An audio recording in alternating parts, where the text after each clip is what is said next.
Good evening, ladies and gents, wherever you may be around the world, and welcome to Splendid Isolation number 132. As always, I will start us off with a tune.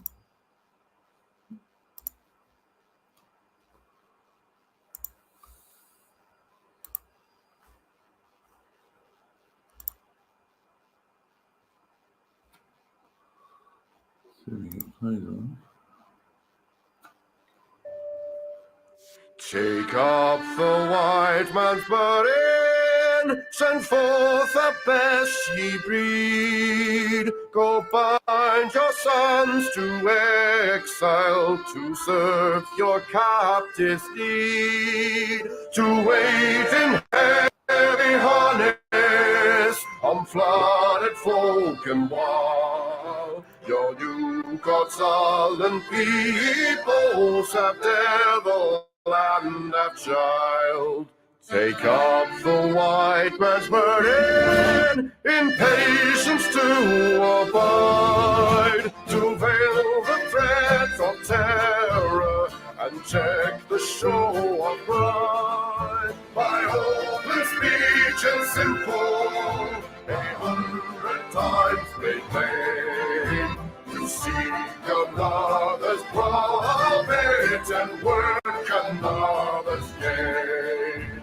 Take up the white man's burden, the savage wars of peace, fill full the mouth of famine, and bid the sickness cease. And when your goal is nearest, the end for others sought, what's love that hidden folly, bring all your hopes to naught.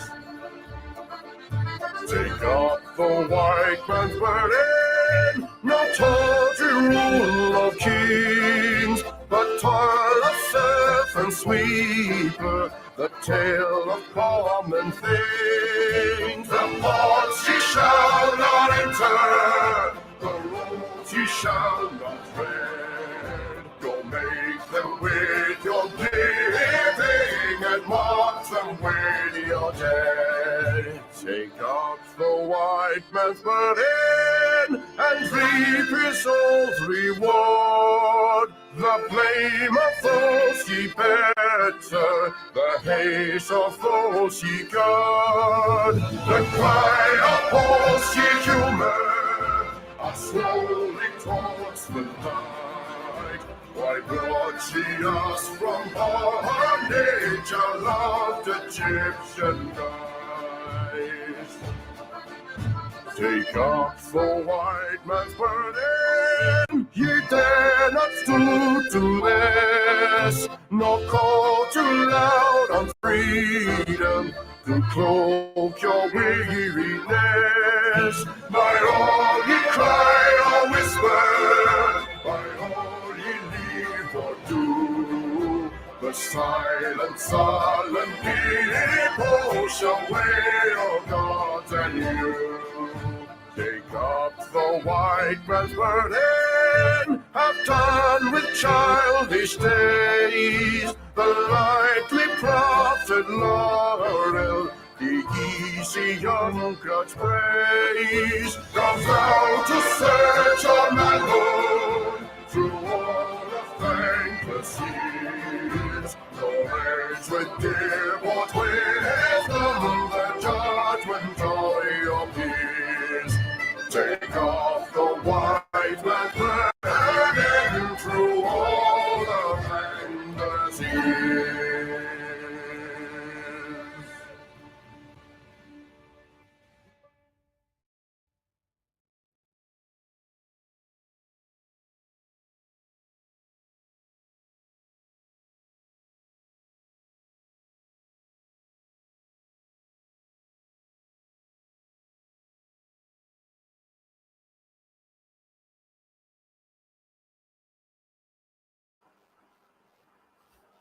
That was, of course, the excellent Chris Gard.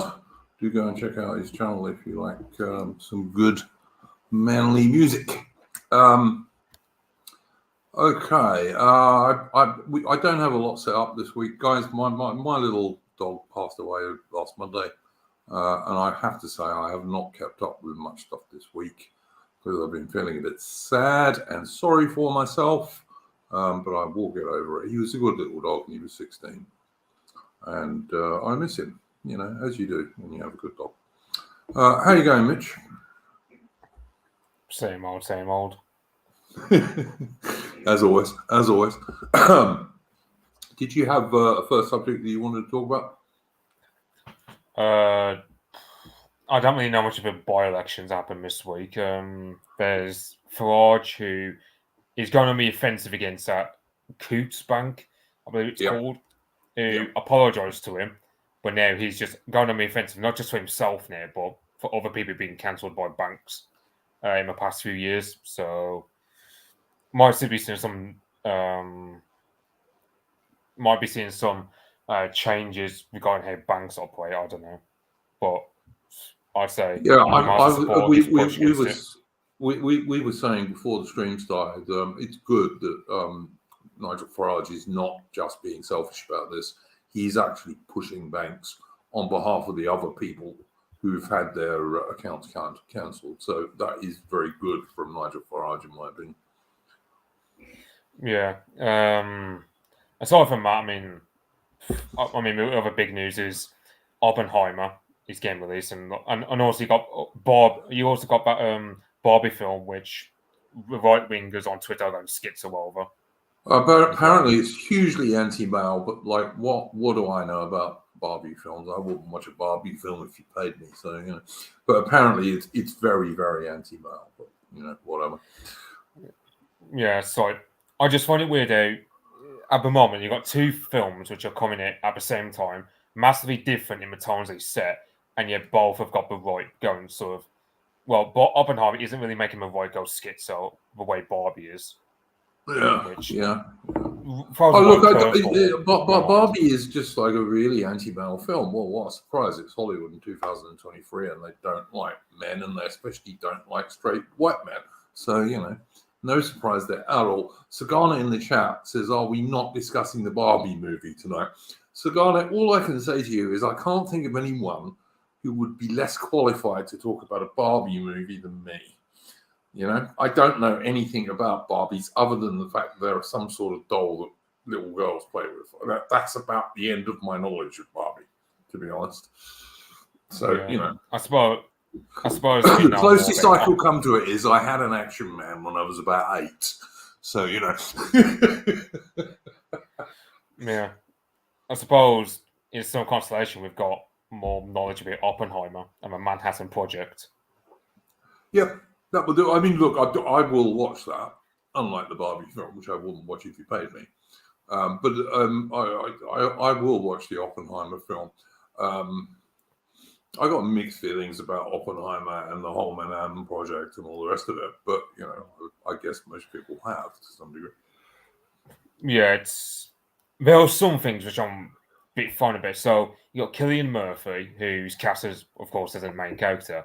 But then his love interest in the film, and we're not talking like his wife, we're talking about like some woman, I can't remember her name, who he cheated on him with. He's a bit on the side. Yeah. The actress they used to play his business side, she looks like a child compared to Cillian Murphy, so it's just going to look weird on the big screen when we're seeing Cillian Murphy like having his bit on the side who looks like a little girl. Pretty much. Look, you're going to have to tell me here, Mitch, because I don't know. How old was Oppenheimer, and how old was this girl really? I bet I'd use earlier. I mean, Oppenheimer was in his 40s when he came up with the atom bomb. He was like 43 or 44 when the atom bomb dropped on Japan. He's almost sorry. Okay. Yeah, he's like 10 years older than her in real life. Right. So but she's not actress, actually. She's like she's 30 when she's 30 odd. Yeah, she'd be 31 years old when the atom bomb dropped on Japan, while Oppenheimer would be 10, like 12 44. years Yeah, 10, 12 years is not all that big a gap between a man and How- a woman. It isn't. However, Cillian Murphy is in his late 40s, but the actress they've got to play Jean Tatlock, I believe her name is, who's a bit on the side. She's only a year older than me, or somewhat, a couple of years older than me, and I'm 22. And All right, so when you look at she's this under actress, 25, so she's a lot younger than she really should be. yeah, that's a casting which I just don't understand. Especially when you look at her with this actress, she looks younger than me. So it's going to even look even weirder on the big screen for that sort of love interest part of the story. Secondly, I don't know if the film will approach how much the Manhattan Project was infiltrated by the communists, because Yep, Oppenheimer, because you get Oppenheimer, who's famous as quoting saying, "I am become death, the destroyer of worlds." He's lamenting how destructive his bomb is, but then his wife, she was a member of a communist party, and a lot of her best buddies in the Communist Party were involved with the Soviet spying on the Manhattan Project. So, alongside him lamenting the atom bomb, he also has people all around him, whether he realised it or not, who were feeding the atom bomb over to the Soviets. Yeah. I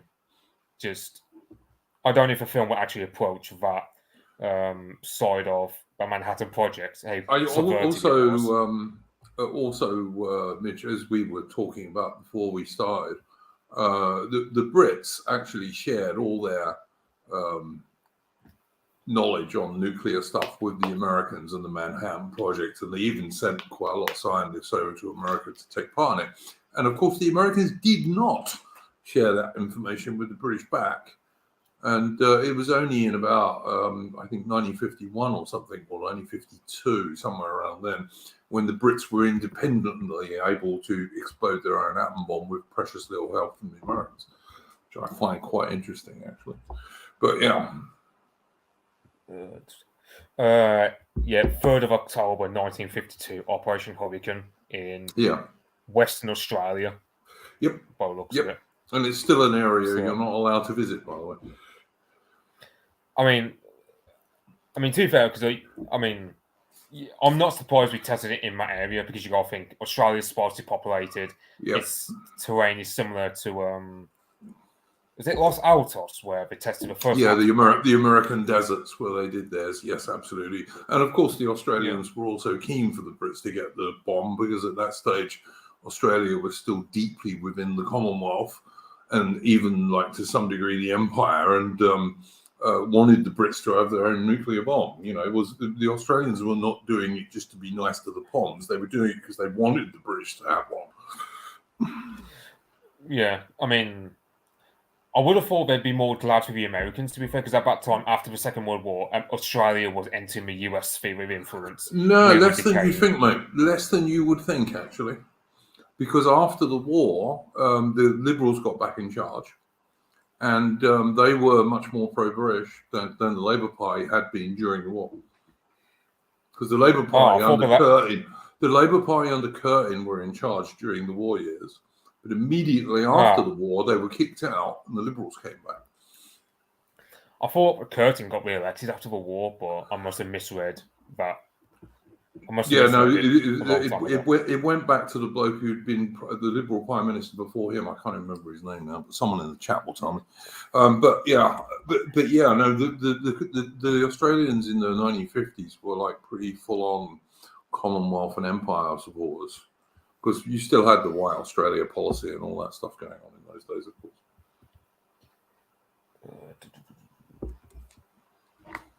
Is it Arthur Fadden you're on about?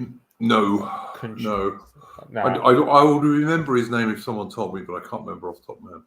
But yeah, he was Prime Minister before the war as well. In fact, I think he was Prime Minister when Australia declared war in 1939. But then got replaced by Curtin, who was a Labour Party dude and also a drunk. So. Robert Menzies. Menzies. Yeah. Menzies was a big time Commonwealth Empire loyalist type bloke, you know. Yeah, I know. He was the one who contributed to the Malayan emergency, I believe. So yes, he sent Australian soldiers there. He also sent Australian soldiers to Borneo as well. Yeah, so I mean, I remember seeing on Twitter one time there was this like video of like because they're asking Australians back in like 1968, who do you feel closer to, the British or the Americans? And the answer pretty much was, in a material sense, the Americans. However, in terms of like non-material sense, i.e., in terms of mindset, sense of soul, however you phrase it, the British.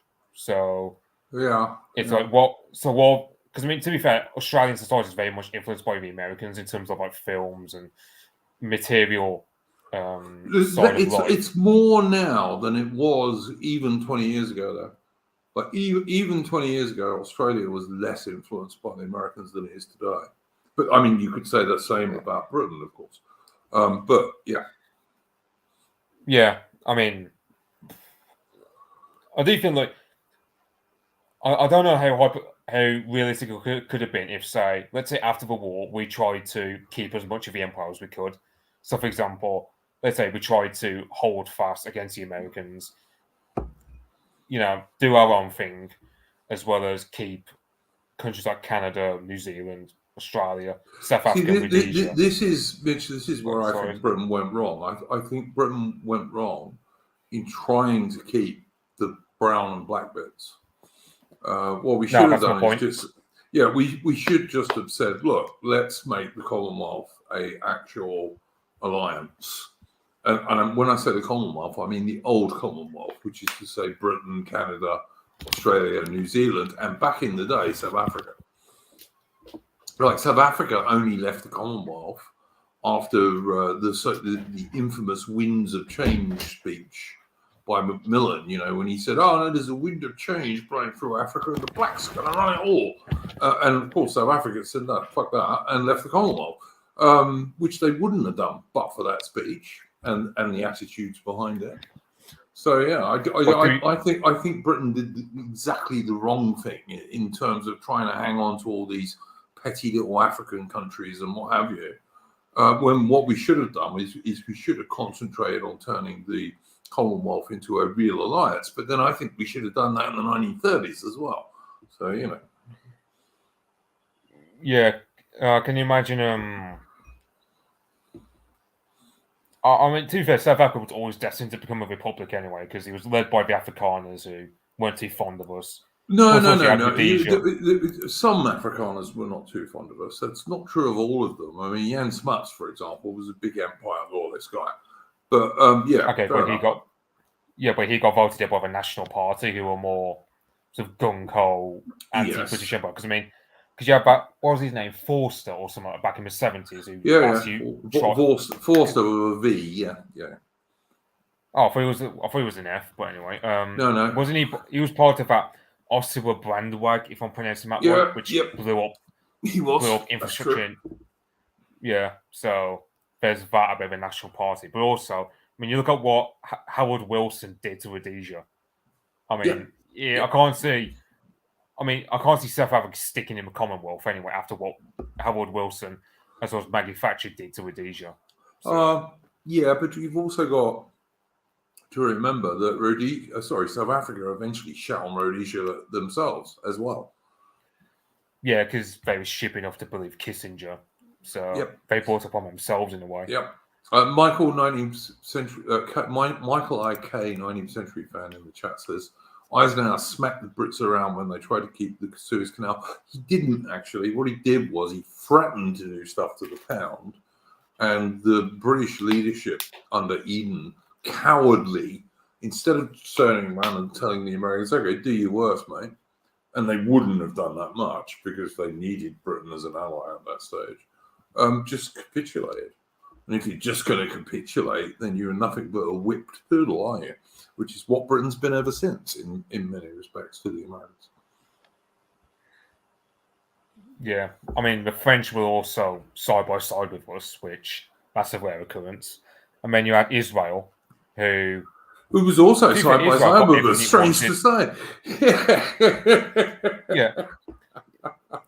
Yeah, I got to love how So Britain and Israel, Britain and France get smacked around by the Americans, but then you get Israel, who get everything they wish for. It's the Suez Crisis. Fancy that. Adam in the chat says he did smack us around. There was a run on the pound. It was a pretty minor run on the pound, Adam, to be honest with you. It wasn't as big as people think it was. You really do need to go back and look into what happened around the Suez Crisis with the Americans and the Brits. And what actually happened is nowhere near as bad as what the lefty liberals will tell you was going to happen. Adam says Israel did have to withdraw from Sinai, yeah, because like everyone wants Sinai after all. But yeah,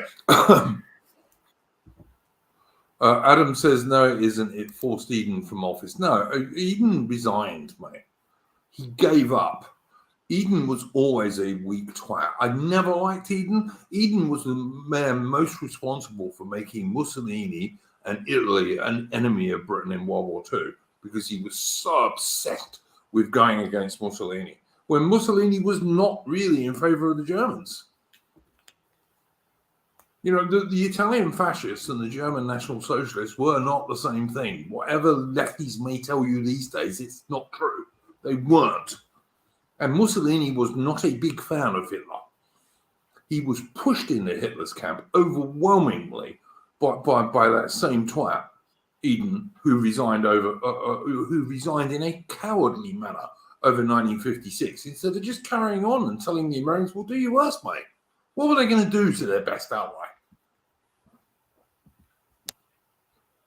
And Scarlett says Eden was worse than Churchill in some respects. Yes, because even Churchill, and everyone who follows this channel knows I am no great fan of Winston Churchill, but even Churchill turned around and said of the Suez Crisis, he said, "I would never have dared done it, but if I had have dared do it, I wouldn't have dared stop," which is, of course, what Eden did.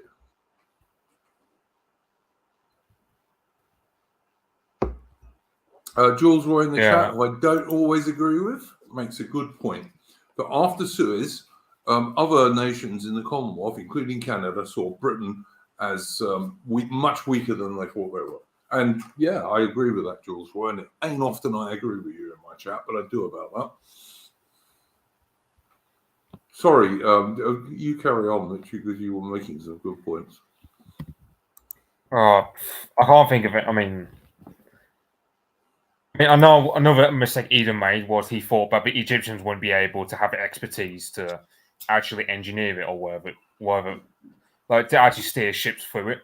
I remember Soviets came in and helped the Egyptians, which before doesn't even why Eisenhower smacked us around for it. When you realise the Soviets were on the side of Egypt, you'd think that the Americans would side with us against the Soviet Union, who supported Egypt, but no, the Americans, being the abusive sort of partner they are, just smacked us around basically.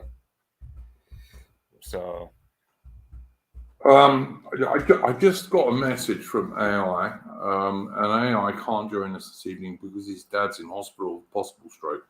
So, best wishes to AI's dad. Let's hope he doesn't have a stroke, and he's in the best possible position. Yeah, I can't really think of much more to say about the Suez Crisis beyond how perplexing it was the Americans sided with the Egyptians, who themselves were being supported by the Soviets, as opposed to their supposed ally. But yeah, I don't disagree with that. I would also say, Adam says in the chat, it was Churchill who withdrew the 50,000-man British garrison from Suez, so the crisis was his fault. Well, one of that 50,000-man garrison was actually my father, who served in the Suez Canal Zone in 1951 to 1953. And yeah, Adam, absolutely. The Brits used to have an enormous garrison in the Suez Canal Zone. And had we kept even some of that force there, say even 25, 30,000 men rather than 50,000 men, there's no way that Nasser could possibly have nationalized the damn place. Wouldn't have been possible. And let us remember, militarily, the Suez campaign was entirely successful for the British and French. They had no setbacks at all in the military sense. You know, every objective they had, they captured.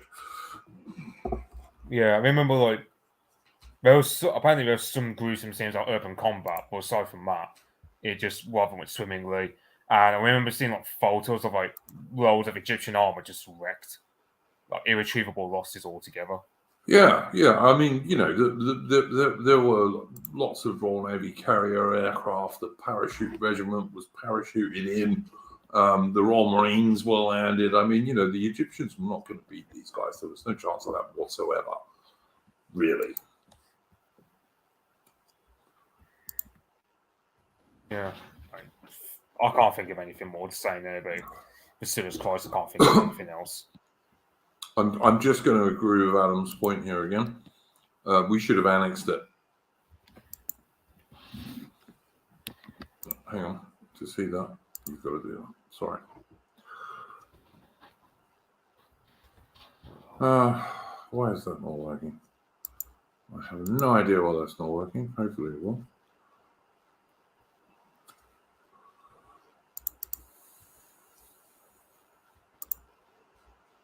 God knows.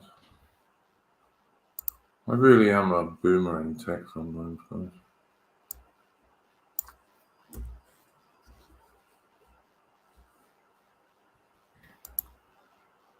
There you go. That was right. It was on there. But yeah, I don't know. Next subject, Mitch. I don't know what to say about Farage. I mean, there's that Farage thing with him attacking the banks that cancelled his bank account. But I don't know too much about it beyond what UKIP was posted about it. But from what I've seen of it, he's going to be offensive. They've apologised to him, but he's attacking even more, which is wise because they've just pretty much admitted culpability now. Well, all I would say about this particular subject is what I am happy about is Nigel Farage is not being selfish and just going on about himself. He is now counter-attacking on behalf of all the people, and there are quite a few, who've had their bank accounts cancelled by banks. So from that point of view, I think Farage is being pretty good.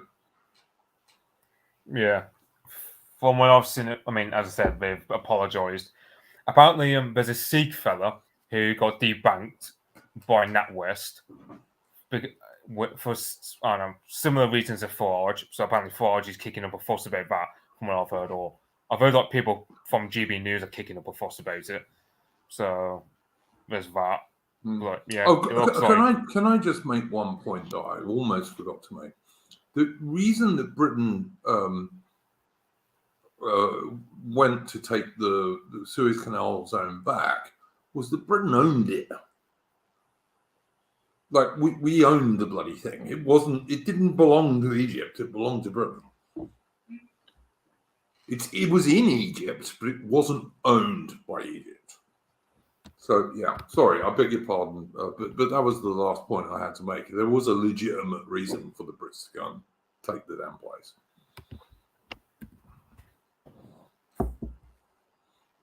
I'm sorry, Mitch. Please carry on, mate. Yeah, I'm just trying to refresh what I know about. Apparently, he's now going to be offensive about the CEO of Coutts, Peter Flavel, even targeting NatWest, and he's pretty much he's also like pretty much telling the boomer waffle to go and be offensive against NatWest. I won't be surprised if in due course you have like some sort of mass exodus from NatWest, because I said like Nigel Farage, despite what people may think about him, big fella, many people listen to, especially boomer waffle. So there's that. So. Oh look! Again, we were talking about this before we went on air. To my mind, like if the right of centre, the real right of centre, not the so-called in inverted commas Conservative Party, if the real right of centre wants to do any good at the next general election, two things need to happen. One is Nigel Farage needs to come back into politics, and the other one is that they need some sort of electoral pact between all these little parties, because otherwise they're just all going to cancel each other out. And we saw that in the by-election results recently. I mean, it's what you got UKIP, who, I mean, their Twitter post saying they were going to contest the election got more likes than they actually got votes. Lawrence Fox got 2.9%. That Twitter post his party did, which I posted about on my Twitter, where it's like an AI image of him, and if Union Jack is the wrong way round, I just think, I saw that. It is. It's sort of. On the other hand, maybe he's doing what Don the Pleb does with the American flag and flying it upside down as a sign of distress, because that's an international sign of distress. If you fly your flag upside down. Yeah, sure.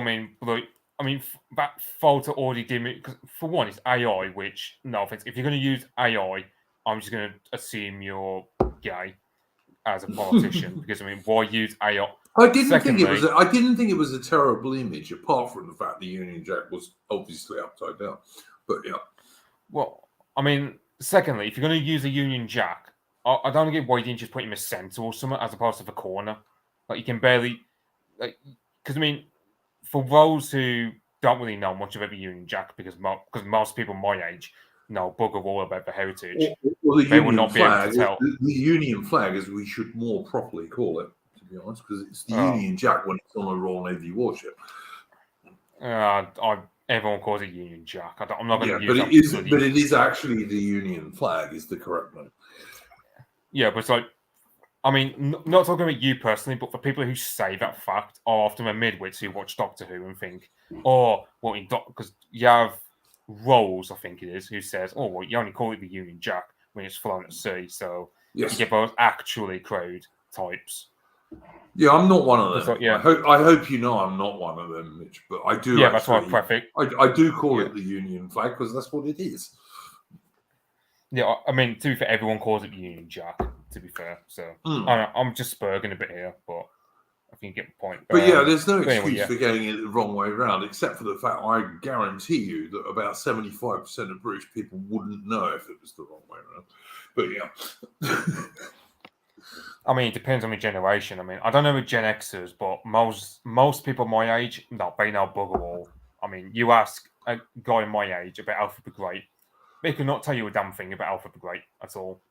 Well, I've got a Union Jack on my wall. I can just look up and see that it's the right way around because I made sure I put it up the right way around. It's like, I know. So, for example, my bed sheets are of a Union Jack, so there's that for my part on it. I've also got one in my bedroom. I've also got like a Union flag in my bedroom as well, but I don't. But yeah.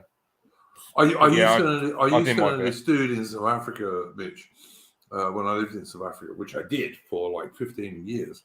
And one of my mates, the whole of his living room, the whole ceiling of his living room, with the lights cut through it, was an enormous Union flag.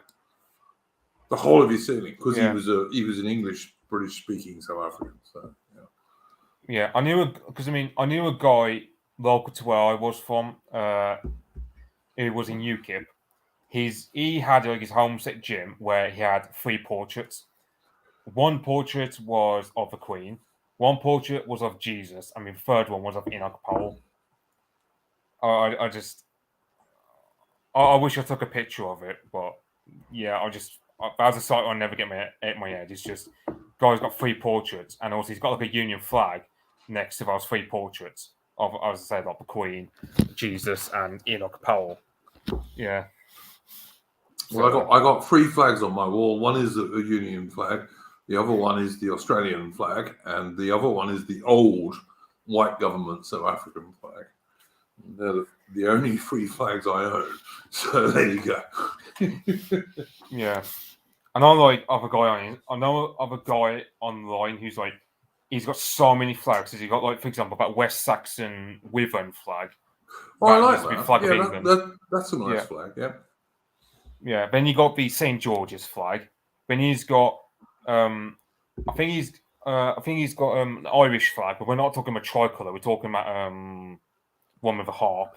Oh yeah, yeah.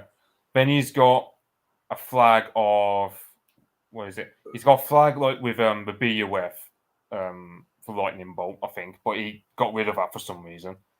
And then the other flags he's got are of all the white Commonwealth countries, like Canada.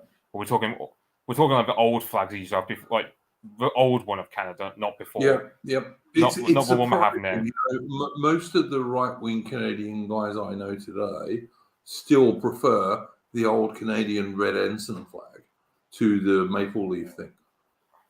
Yeah, Like most of the right-wing Canadians I know today, they really like the old red ensign Canadian flag, which had like a coat of arms in the middle of it with all the provinces' flags in it.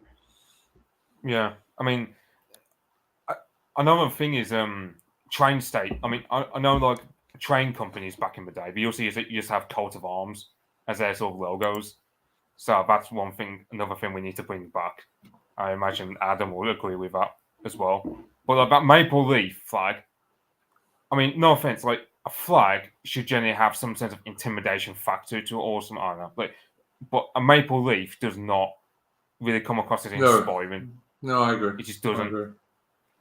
Or like it's like for example, you got the Byzantine phoenix. If you saw that on a flag as like some Turkish tribesman from like the Eurasian steppe, you would literally crap yourself in fear.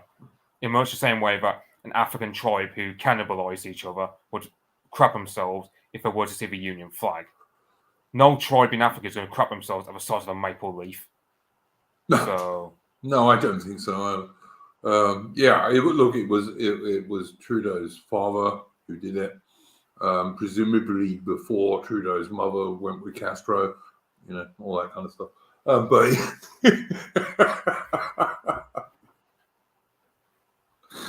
I don't know. But yeah. It's all the flags I have, they all have a Union Jack on, because of course the true blue Aussie flag is a Union Jack. And the old South African flag also had a Union flag on it, as well as the flags of the Orange Free State and the South African Republic, i.e. the Transvaal. So, yeah. And that flag was actually based on the original Dutch East India Company flag from the 17th century. You know? Yeah, so... But yeah, absolutely right. I'm having a bloody brain fart now. What? Apparently even Boris Johnson stuck up for Nigel Farage. Yeah. Look, I just hope. My main thing with Nigel, I'm like happy for him to like work for people who've had their bank accounts cancelled, because obviously that's a good thing to do. But he really needs to come back into mainstream politics, and he needs to do it at least 6 months or maybe a bit more than that before the next general election. Because if he does, he could really cause major upsets.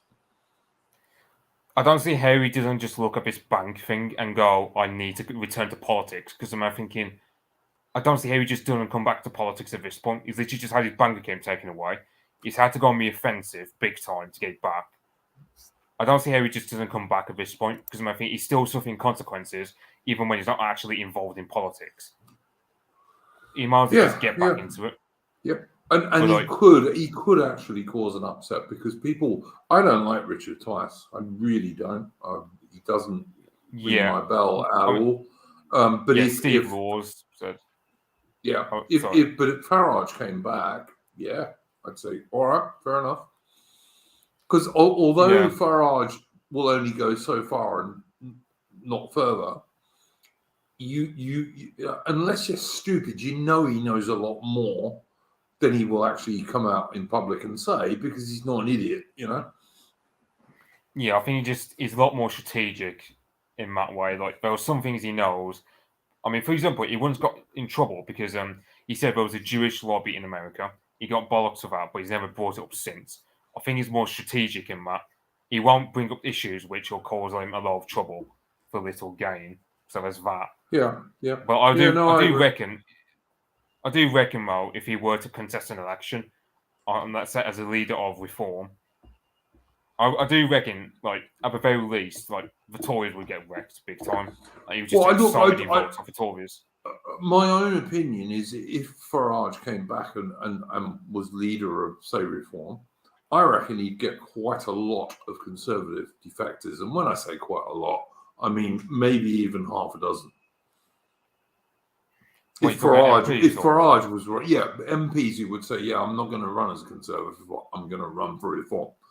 And that could make a very serious difference.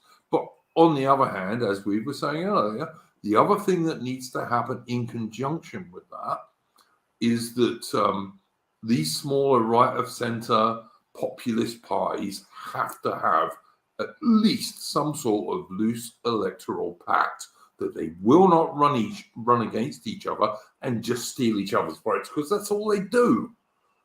And if you don't believe that, look at the recent by-elections, which absolutely showed that that's what happens. I mean, in context of like Tory MPs, I mean, you have Andrew Bridgen. He had to be forced at the Tory party. He didn't leave of his own volition. Yep. So I don't buy this idea that Tory MPs are going to defect.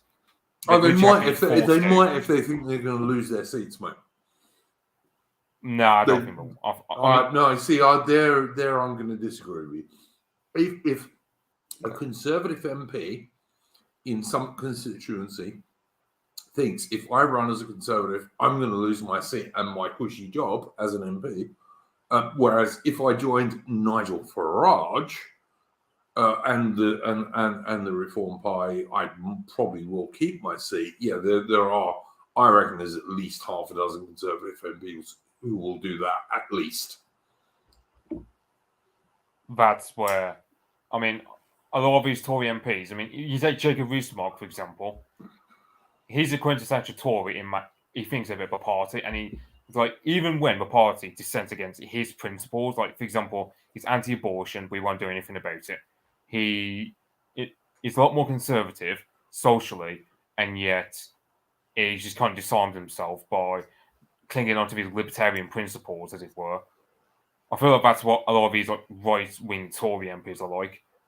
Now, let's say Andrew Bridgen. I mean, he joined Reclaim. I don't know why he joined Reclaim, to be honest, because Reclaim is a newer party. Yep. I mean, he'd probably have a better chance of. I do actually, because I don't like Richard Tice. I mean, I wouldn't join Reform. I don't like Richard Tice. But if Farage ran it, different story entirely, I'd say.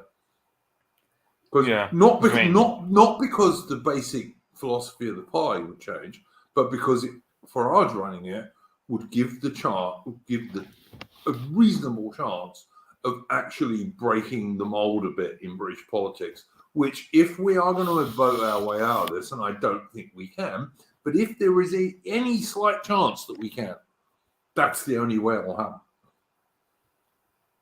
Yeah.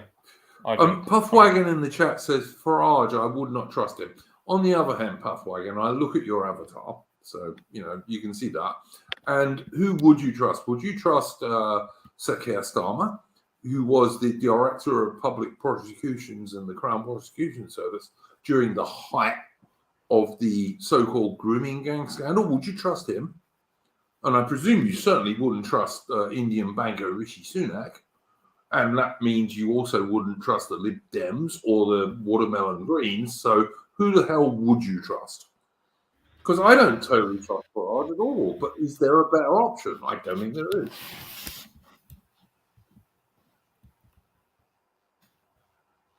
I mean, outside of Farage, who is you look at STP, but outside of the North, there's not really much of an STP going there, to be honest. John Best in the chat says I like the English Democrats. I do quite like the English Democrats, but again, the only way any of these smaller right of centre populist parties will do any good is if they come up with at least some sort of a loose electoral pact before the next general election. Otherwise, they'll just all cancel each other out, which is what, of course, the Uni Party, which is the so-called Conservatives and the Labour Party, are absolutely banking on. Because the Labour Party and the so-called Conservatives are really a uni party. There's no difference between them. I actually think Labour might even eventually be slightly worse in terms of mass immigration, but only slightly. Yeah, it's like there's a tactic on Twitter where you get leftists and you call them Tories, I mean, that's pretty much what the right wing on Twitter are doing. We're just like calling these sort of Labour voting, but like mass immigration advocates or whatever. We just call them bloody Tories. So yeah, that's a tactic we use online. No, As for look, Farage, I mean, as I say, sorry, carry on. as for Farage, he's the only one with gravitas to unite the right. I mean, I don't want. I mean, what should I say when I say unite the right? But you get the point. At the end of the day, Yeah, he's the only absolutely one. correct. He's the only one with gravitas. He's got the normie recognition. He's got the older people recognition. Yeah, it's not just that. I mean, there's quite a few. I don't know if they're millionaires or something, but he's got quite a few wealthy friends, shall we say, who will bankroll his party. So he's got a sort of an elite faction, I suppose, to back him up as well. Because that's the thing is, like, on one hand, I can agree with AA's elite theory, but also disagree with it at the same time, in a way. Well, look, I mean, AA has been pushing the Labour Party as if they're somehow going to be better than Conservatives, and there's no chance they will be. I mean, if anything, they'll be slightly worse. I'm not saying they'll be vastly worse, but they will at least be slightly worse. And I do not understand how AA, who I generally like, does not understand this. And like I said, let me repeat this because it's worth repeating. Sir Keir Starmer was the chief of the Crown Prosecution Service and the head of the Public Prosecution Service during the height of the so-called grooming gang scandals, when assaulted immigrants, basically, were raping, torturing, and mass raping sometimes, and even on occasion killing little Anglo-Celtic girls as young as 11. That was when Sir Keir Starmer was in charge of that and would not do anything about it. That's why he got his knighthood.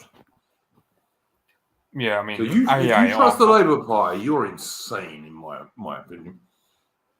I mean, with AA, I mean, his elite theory, well, I disagree with it is because he thinks that elites can ride entirely roughshod over the population and get away with it. And I'm thinking, not entirely, though. Like, you do need an elite to rule over, like, 2% of the population, let's say, for argument's sake, with a 20% of the population to support them. But, like, the thing is, like, you can't just ride roughshod over everything people want. You have to give them some crumbs. Like, you take a medieval lord who rules over like a little duchy or whatever, he has to be on the good side of the peasantry, otherwise if they rebel against him and they'll kill off his entire family alongside with him. So that's where elite theory has its limits. And also AA's big gay this week because he keeps like railing against the Zoomers day in, day out when he voted for Tony Blair and he shows and he's late. And he also voted Remain, I know. Yeah.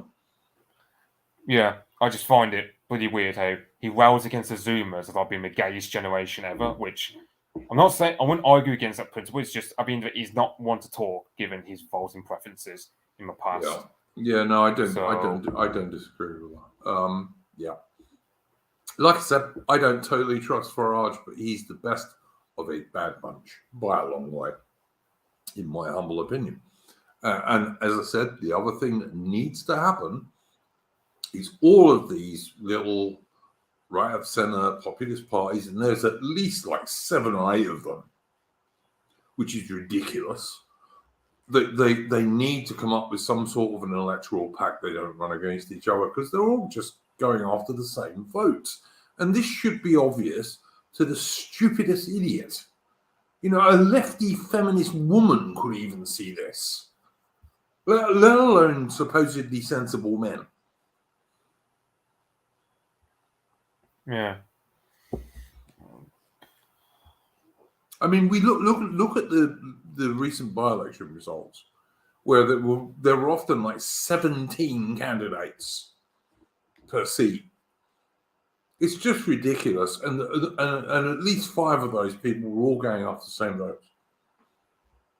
It's ridiculous. It's like Evo.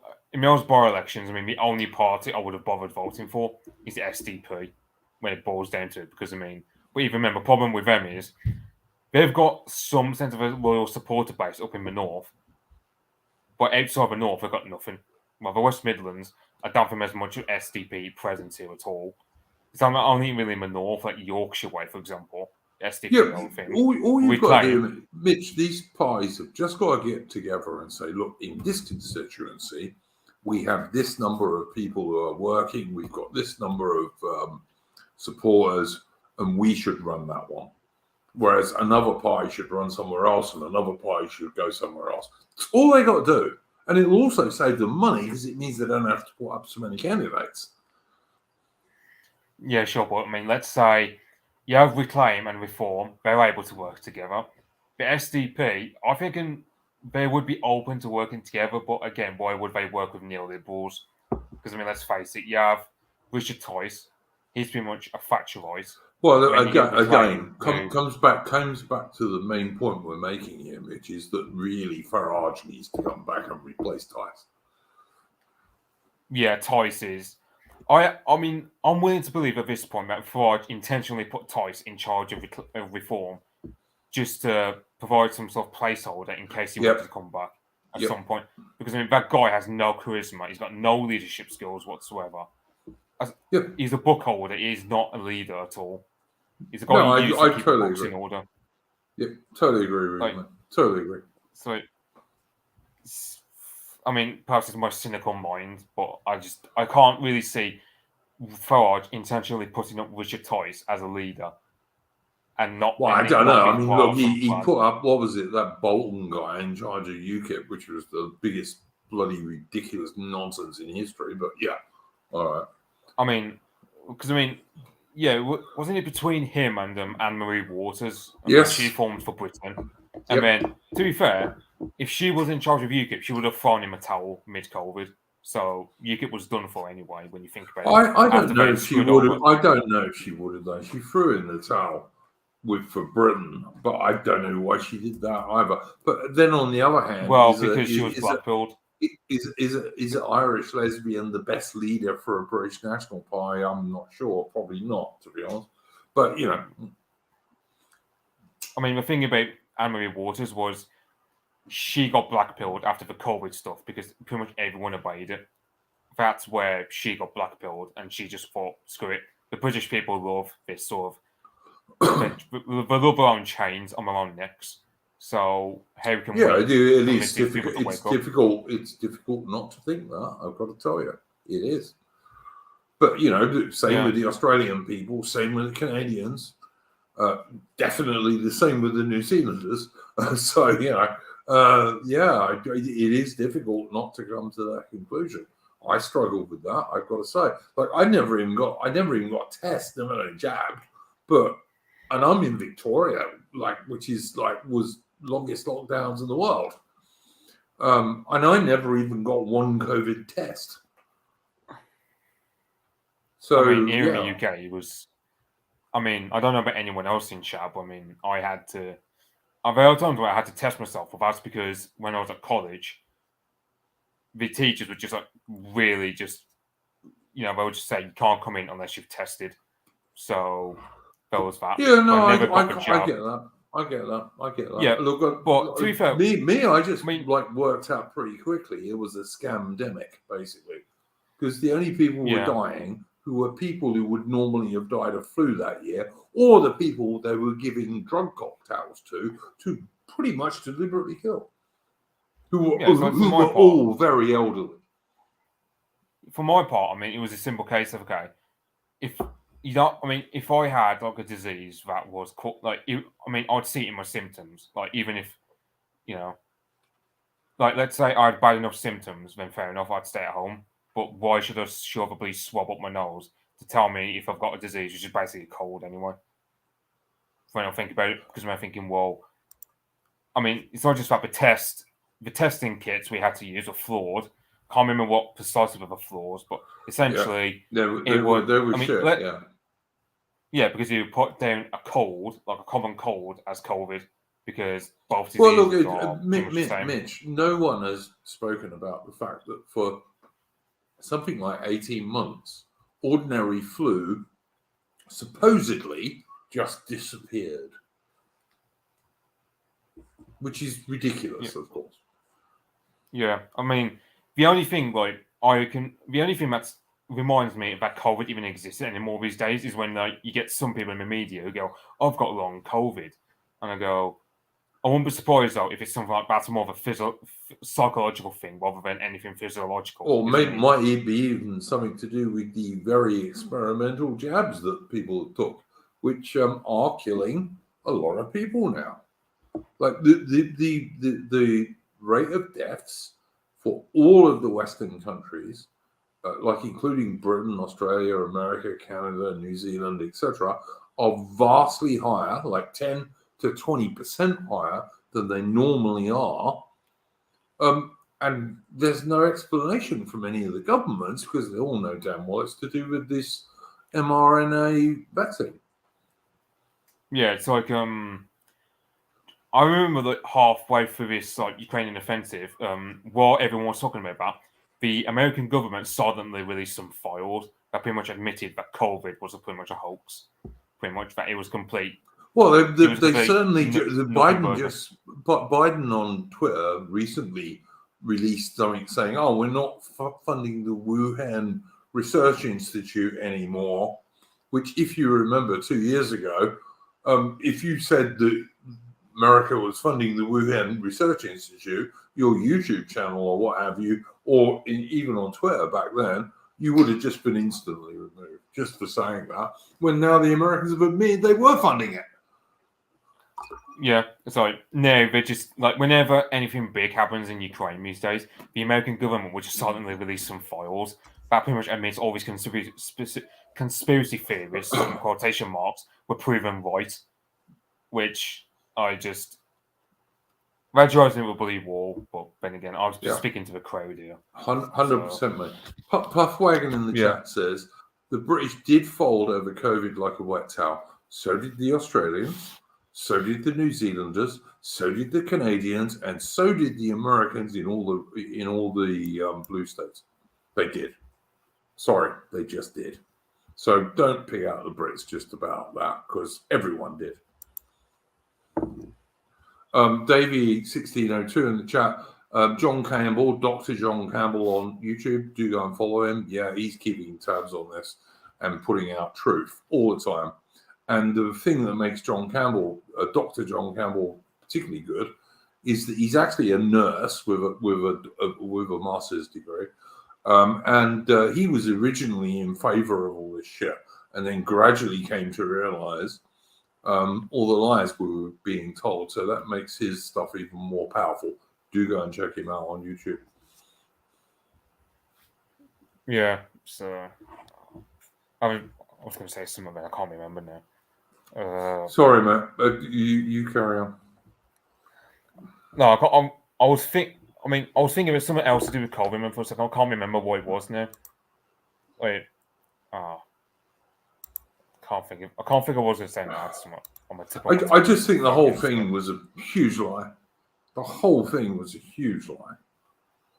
You know, and many of the old people who did die were given lethal cocktails of drugs that were going to kill them.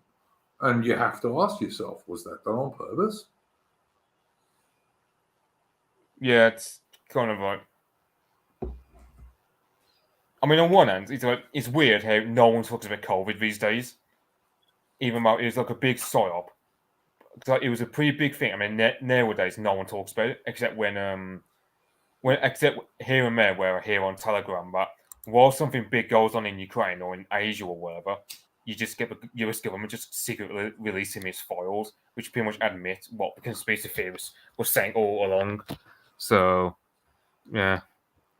But the other thing I think is worth talking about is these Just Stop Oil protesters who are seemingly pushing for a civilian to kill one of them because they're just destroying and making difficult so many civilians' lives. I mean, I put up a video on Twitter where they stopped a mother taking her ill child to hospital.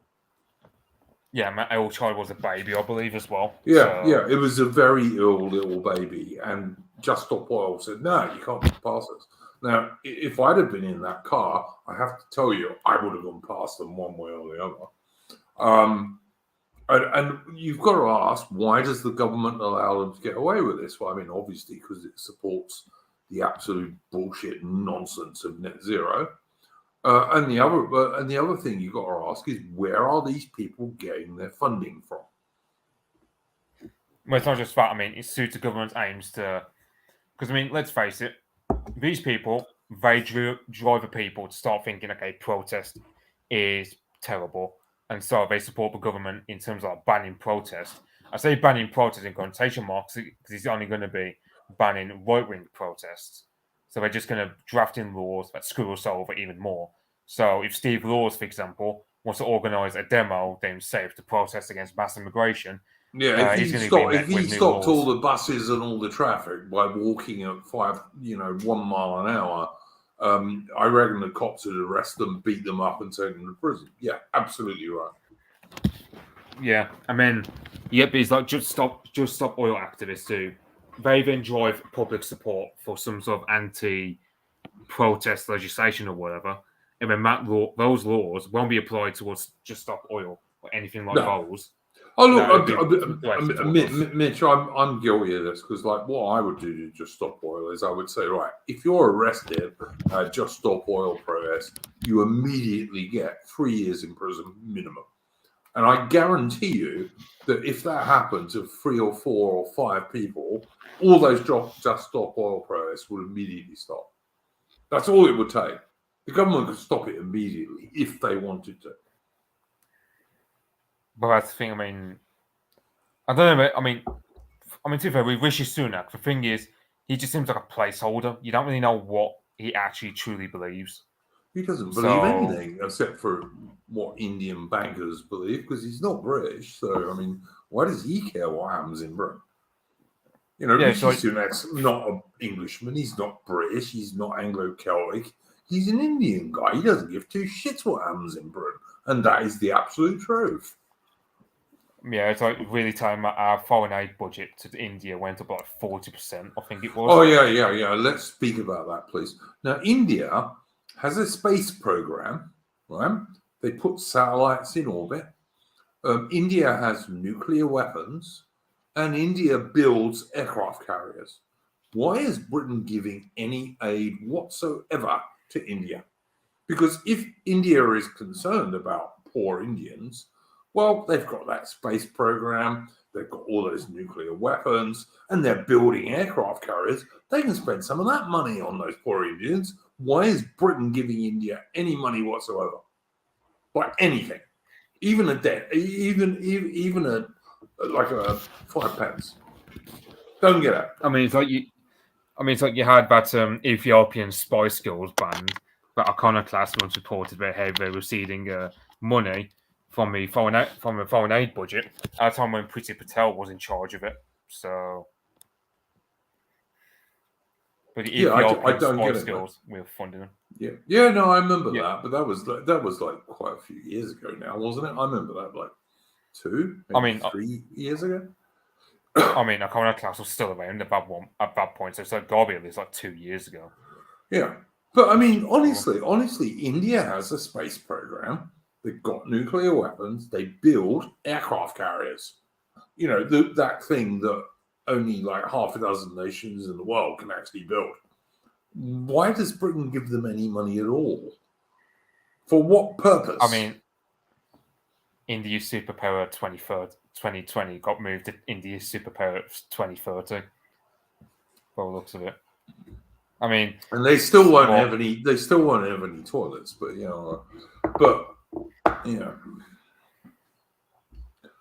I'm sorry, I just don't understand why on earth Britain gives any money to India whatsoever as aid. It's in many respects it's a richer country than Britain. Yeah, it's I mean, in terms of how dirty India is, I mean, you got Burma, who they're a much poorer country, and yet Burma is a lot cleaner. So, I mean, because the thing about India is you have the Northerners who are smart, but then again, because that's the thing, like the Northerners, especially the Punjabis and the Gujaratis, like 25%. descended from the Indo-Europeans, like Yam Naya, I think. Yeah, So yeah. that's why they're lighter skinned compared to the Dravidians down south. So, Yeah, there's you're that. probably right, Mitch. Look, but like I said, I don't understand why Britain gives a penny in aid to India. Not a penny. Yeah. You know what's also But- funny? Rishi Sunak and his family went to see Barbie. I mean, unironically posted about Yeah, I on his watched it, YouTube and didn't page. he even wear a pink shirt to go and watch it? Yeah, I don't. Yeah. I mean, it's like what? I mean, there was that photo of like Rishi Sunak next to that tallest MP in Parliament, Daniel Kawczynski or whatever his name is. He's like a That Tory sounds MP, I believe. British. That sounds British. Yeah, he's like half. I think he's half Polish. I think is his. But Right. yeah, he's like The only reason he's known at all is because he made a big thing about how he's one of a few openly gay Tories or whatever. Actually, technically great. bisexual. Yeah, so fabulous. Yeah. Yeah. Whereas like Rishi Sunak is kind of like the example of how, I mean, generally because he's like what 5'5". I don't get why we don't Is, just have. is he even that? I thought he was about 5'4", but yeah. Well, Yeah, I mean, I just look at guys like him and just think, shouldn't we just have a height limit for prime ministers in the same way we used to have a height limit for police officers? I mean, it's like that. You get those videos of like police women who just can't catch a suspect at all because they're short and fat. Oh, absolutely correct, Mitch. But I mean, look, if there was like a British dude whose parents had moved to India and he'd grown up in India and become a banker in India, what do you think his chances would be of becoming Prime Minister of India if he was like a white English dude? I mean, in 2023. Do you want to resurrect Rudyard Kipling from a grave and turn him into a banker and see where that gets him? Yeah, I mean, no, absolutely. But what I'm talking about is 2023. Let's say that there was this English dude whose parents had moved to India from Britain in, I don't know, let's say 1970, all right? Or 75. And like he'd grown up and he became a rich Indian banker in India. But he's a white Anglo-Celtic bloke with a white Anglo-Celtic mother and father. What chance do you think he would have of actually becoming the leader of an Indian political party, let alone the Prime Minister? Because I would say it would be like well below zero. Yeah, I mean, but apparently in Britain, this is all right. In Britain, when we have Rishi Sunak, who no one ever elected, even the Conservative Party members didn't want Rishi Sunak, but he's allowed to be British Prime Minister. And if you criticise him, you'll get people saying, well, he's as British as you. Well, I'm sorry, no, he's not. Well, you get those same people will say that the royal family are still Germans, despite living here for over at least like 300 years since the first Germans came over. But somehow a Pakistani who came over a boat in like 1970 is as British as you or I. Yeah, right. So yeah, and like our parents and grandparents and great grandparents and great great grandparents will all agree with that. Not, but you know. Yeah. It's just a lie, mate. It's just a lie. And it's a lie far too many people accept in the UK. Because it is just a lie. They're not as British as you. They're not British at all. Rishi Sunak is not British. He's an Indian. And he can never be British, no matter what he does. Nor will his children be British, because his wife's also Indian. And she's even richer than him.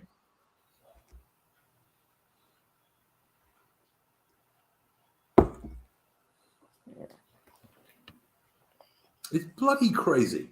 All right, I've got one final subject to bring up, but before we do that, let's talk about the totally failed, absolutely got nowhere, makes the Battle of the Somme look successful, Ukrainian offensive in Ukraine. It actually makes the British offensive in 1916 which actually went on for months, by the way, not one day.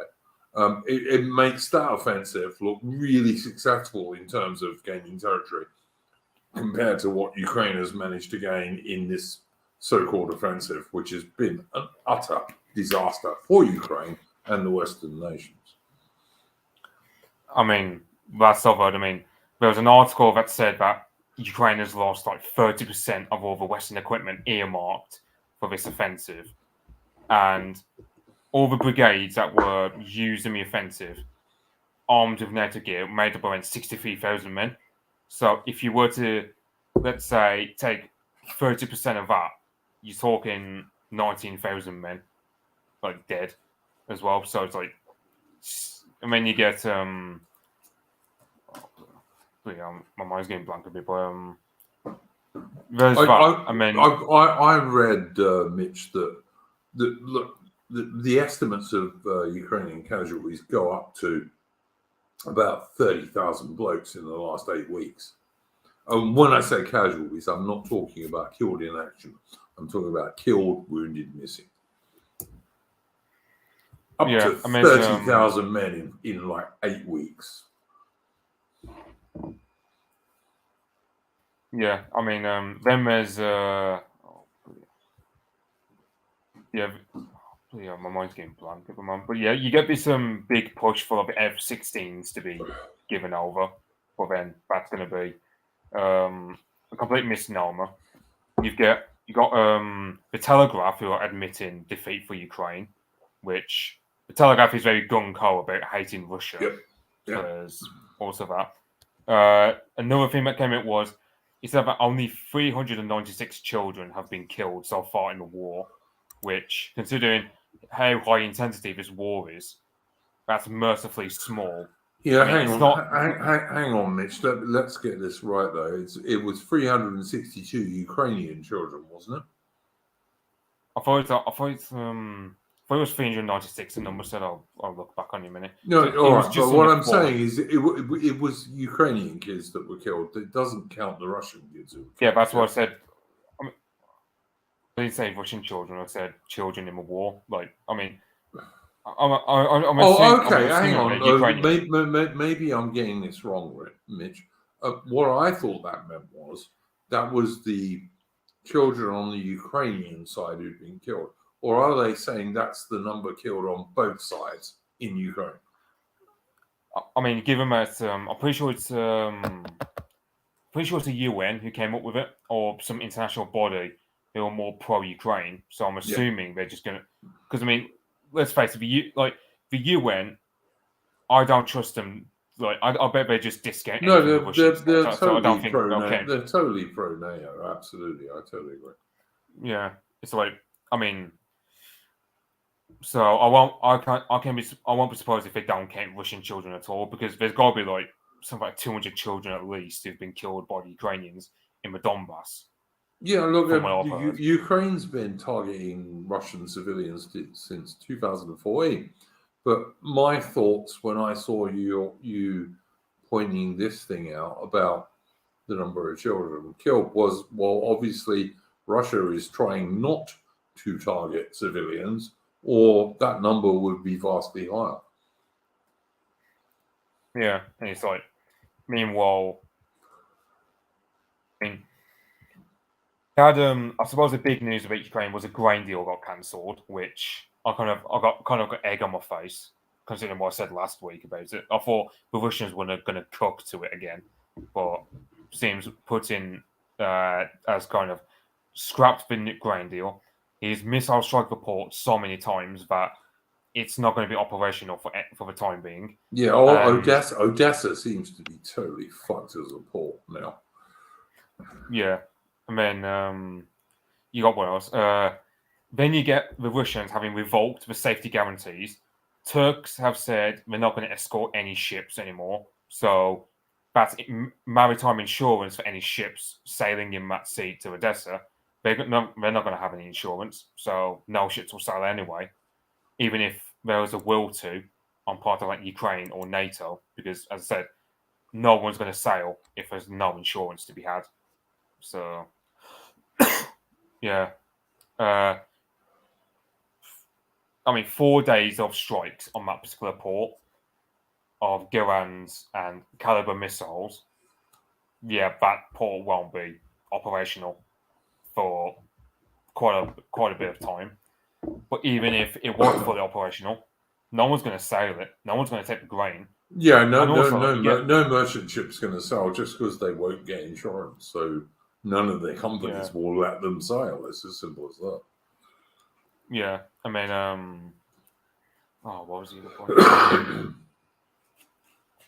Yeah, I mean, you get the usual suspects because I mean, it turned out that with the grain deal, alongside it helping Ukraine to sneak weapons and sort of bombs into Russia to kill off like Russian journalists or whatever, or war correspondents, however you wish to call them, the grain was actually just being pocketed by the West. It wasn't going to be starving African countries like Western media pointed out to be.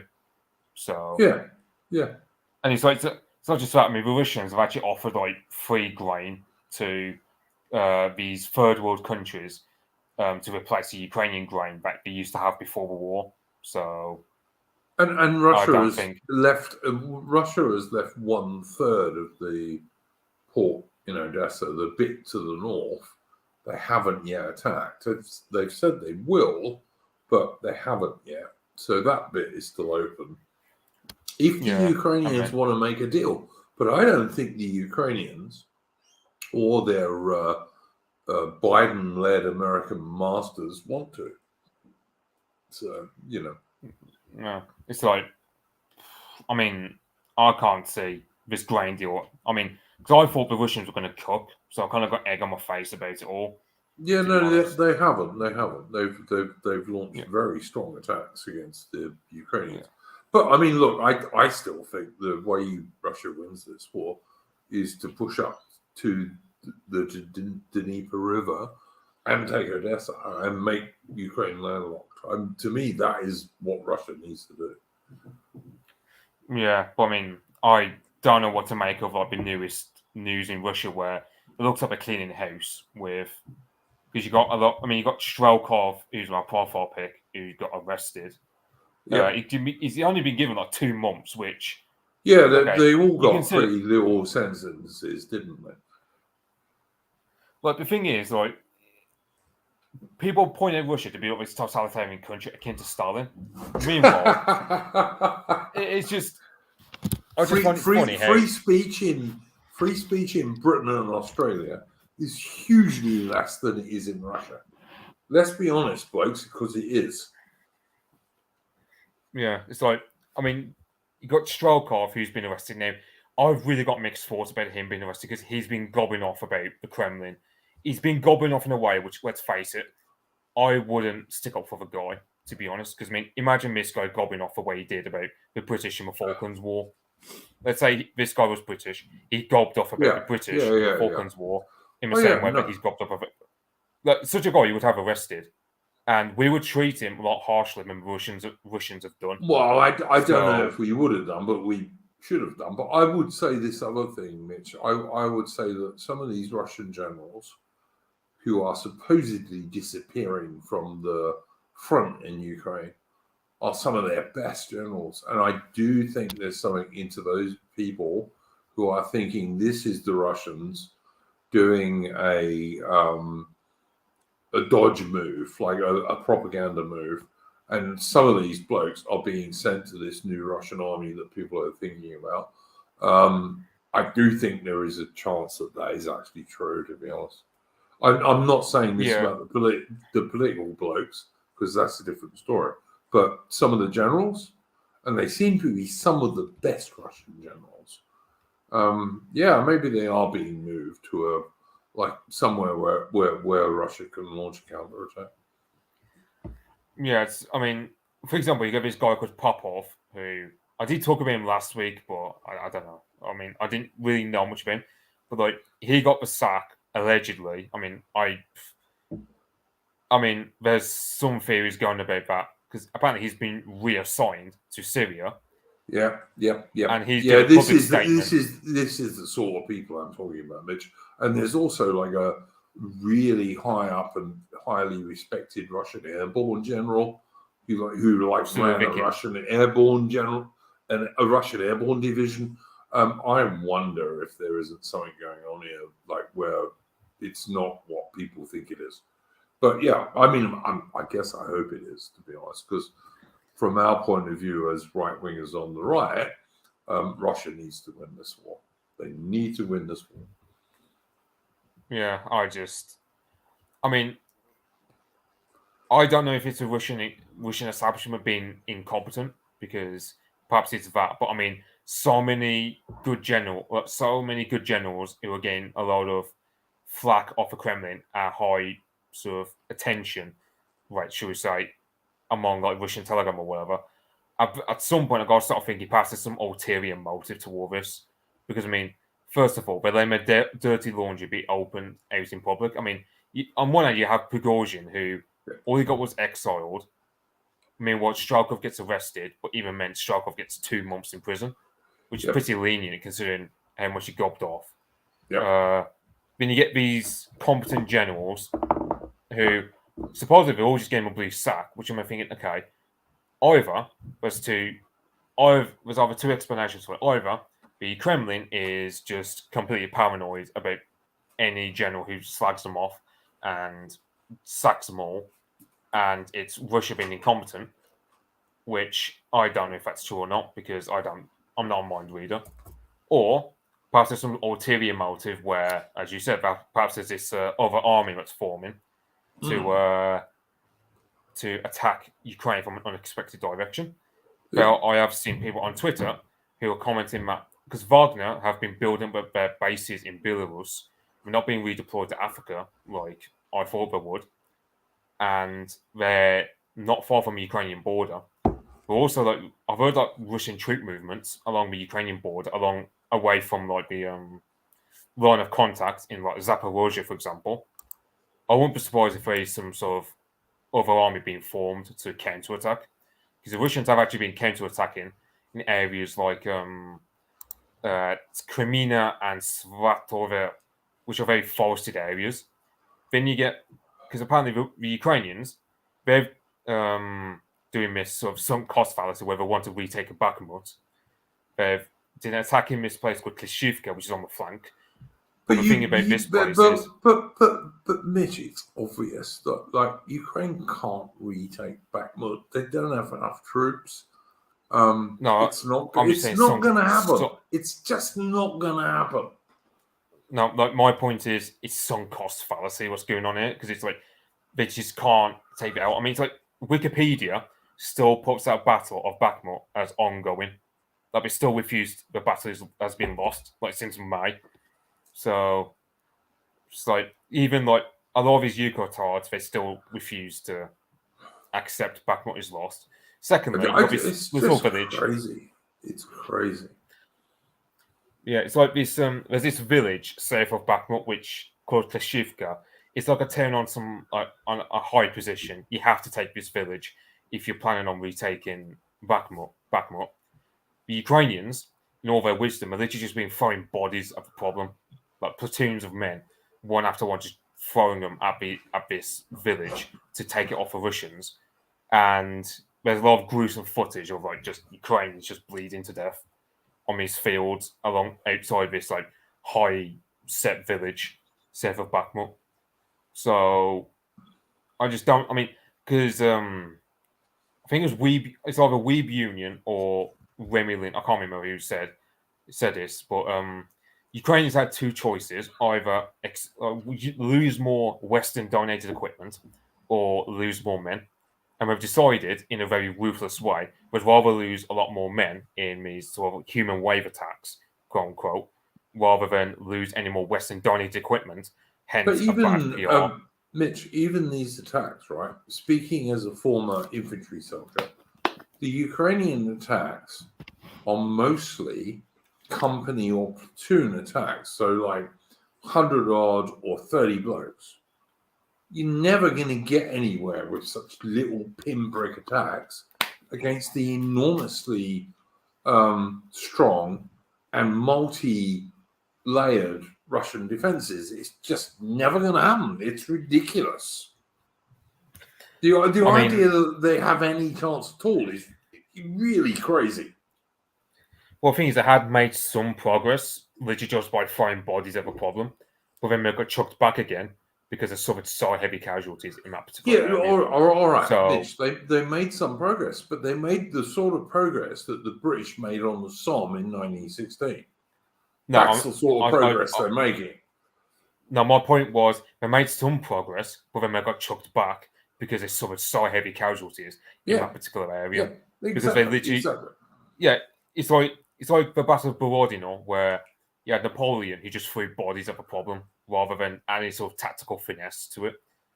He just, I mean, look, that's what pretty much Ukrainians. the closest to me that you could look on this as a historical battle would be something like Kursk in 1943, when the Germans sent their most powerful divisions with their best tanks to try and attack the Russians. But the Russians had ample warning, and they built like 3, 4, 5 lines of defense, just like they have today in the Donbass. And the Germans just couldn't break through. It was impossible. No matter what troops they sent, no matter how good their tanks were, they couldn't, because it was just the defenses were just too thick. But apparently, we've lost all common sense in the West these days, and we say, "Oh no, the Ukrainian counterattack is still—it's not going anywhere. It's defeated. It's like all it's done is killed loads of Ukrainian young blokes." Like, I mean, to be fair, like, I mean, this is I'm going to come across a devil's advocate here a bit here. Technically, you don't have to declare it a loss if you don't actually declare it's over. That's me playing devil's advocate, because I mean, technically, the Ukrainians will not declare an end to the offensive. That's how they'll get away with. Yeah, that's a kind of copium way of saying, "Oh well, we haven't lost because technically we haven't declared it's over." Meanwhile, while the Ukrainians are bleeding a lot, Russia's attacking nearby because they're attacking near this place like Kupiansk, which I said last week. Kupiansk was an area where back in September you saw a lot of pro-Russian civilians just get massacred by Ukrainian troops, because Kupiansk is a pretty medium-sized town, and loads of pro-Russians were hunted down like pigs, according to the Ukrainians. So lovely. Jules Yeah. Roy in the chat says there is now a Zelensky Avenue in Harlow, Essex, the first in the country. Is it nicknamed the Rat King Avenue? Jules Roy is the only thing I would ask you, because that's what it should be called, is the Rat King Avenue. But yeah, whatever. Yeah, I look. Ukraine ain't winning. Ukraine has no advantage that will cause them to win. They don't have more men. They don't have more tanks. They don't have more armored personnel carriers. They have almost no air force left at all. And if they eventually get these 80 old F-16s, that ain't going to change much either. They have less artillery. They have no helicopter support hardly at all. There is no way Ukraine can win unless you're a moron. And like, if you live in some sort of fantasy land, maybe Ukraine can win. But if you're a ex-military dude, and like I know a lot of ex-military dudes, and I don't know a single one who is not just a shill for the Western NATO, who thinks that Ukraine has the slightest chance of winning. They don't.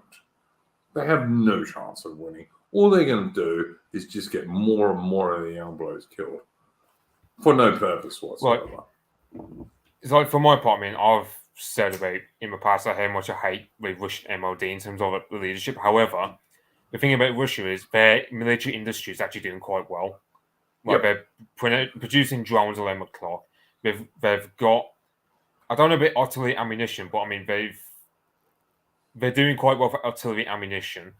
Train load after train load of tanks going to the front.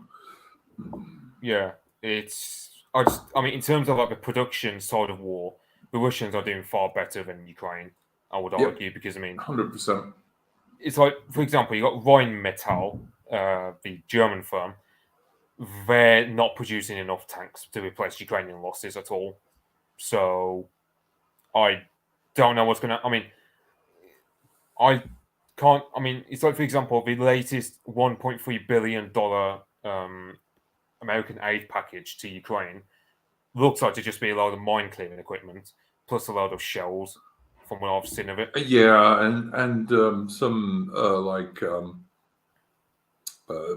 supply stuff, basically. Yeah. Yeah, it's. I mean, it's not like that. I mean,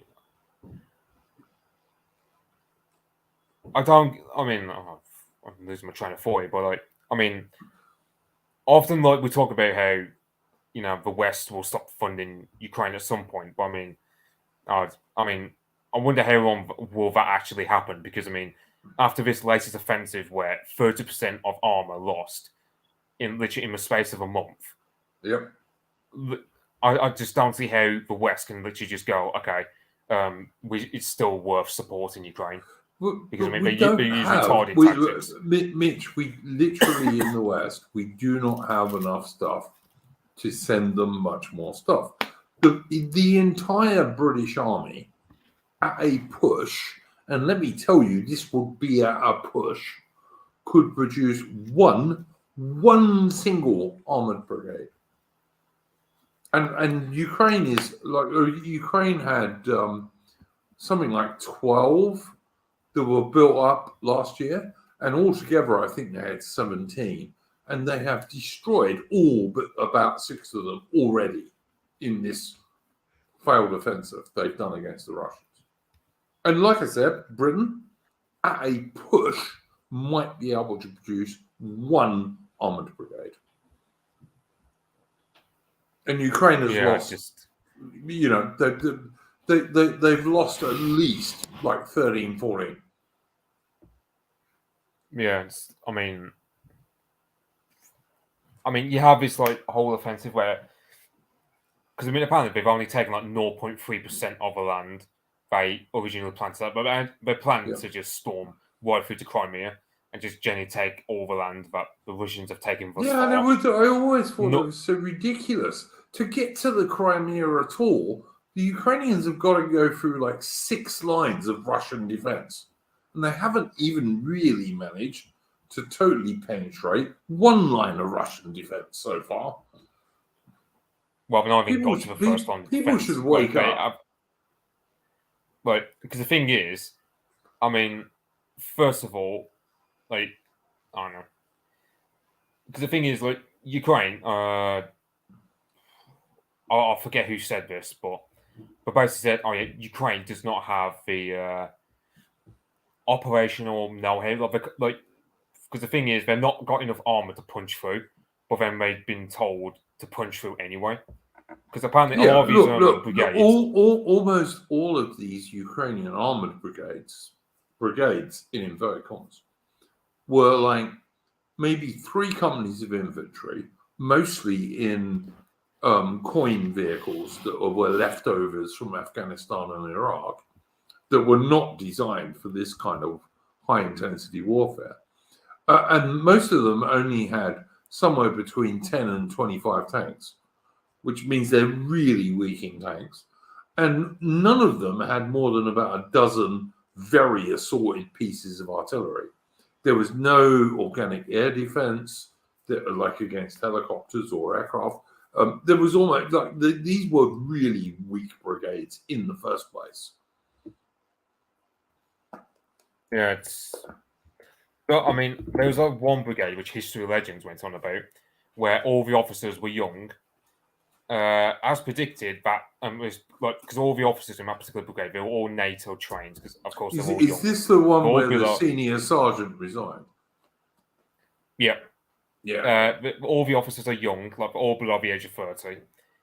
They suffer the heaviest casualties following NATO tactics against the Russians, and it's just I kind of had a little chuckle at that because I'm thinking, because on one hand, this was meant to be a brigade, but I was meant to be like a vanguard of it all. You know, all these young men who are all below the age of 30 and commanding like was it a tank brigade or tank column or something? It was an armored brigade. It was an infantry armored brigade, so more APCs than tanks. But none of these Ukrainian armored brigades have more than like about 25 tanks, which is not many for an armored brigade, I have to say. Yeah, I mean, then there's like the Ukrainians who are crapping themselves over because I mean, as I said, that area around Kupiansk where they're saying that there's 100,000 Russians with 900 tanks. Now, I don't know how true that is because I hope it is because Ukraine's going to lose really badly if it's true. But yeah, we'll see. Yeah, I mean, the thing is, it's like I don't know if it's like buys and hold tactics they use in the area but like generally, like it's just they push and then hold onto the area for a slight bit and then push on further. Because that's the thing, like the whole Russian strategy is all about bleeding the Ukrainians white, as it were. I don't really know how viable a strategy that is because I mean it's going to be ages away before Ukraine gets so badly blooded that they don't have enough men to fill the gaps, and eventually it just opens a way for a Russian breakthrough. But well, I mean, look, maybe look at what the Soviets did in July, August 1944 after the D-Day landings, when they just busted open Army Group Center of the German Army and like destroyed it within a few weeks. It is possible to do this stuff.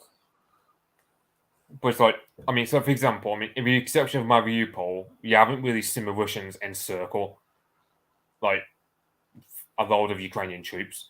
You had Mariupol where it was completely surrounded, cut off, and everyone was forced to surrender.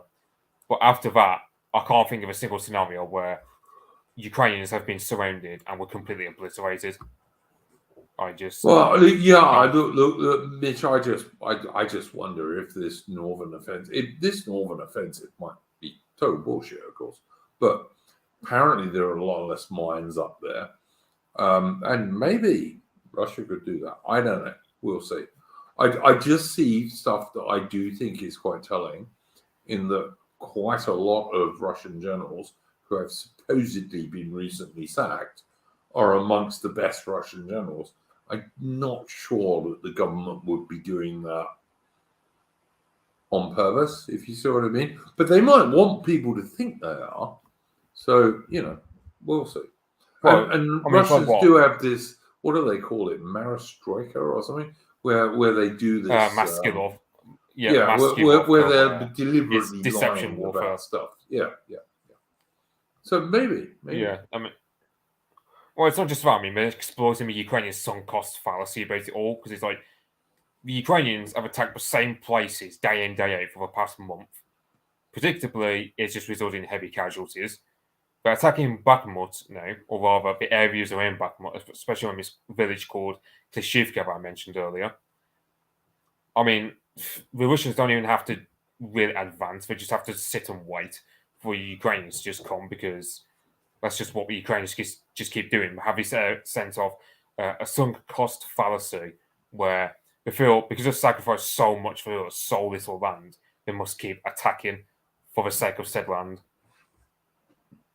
Yeah, I don't see any way Ukraine can win. But if the Russians are clever, there is a way they could. So, yeah. Yeah, on topic of encirclement, I mean, for example, the Russians tried to encircle the Ukrainians at Bakhmut. They tried to attack at Chasiv Yar, I believe the place is called. However, they were unable to close off the encirclement. But, I mean, because that's the thing, like, you do an encirclement because you want to encircle a load of troops. You don't want any of the troops to escape and form some sort of experienced corps to provide an NCL corps or whatever for future battles. Yeah, I just don't know why the Russians haven't been capable of encircling.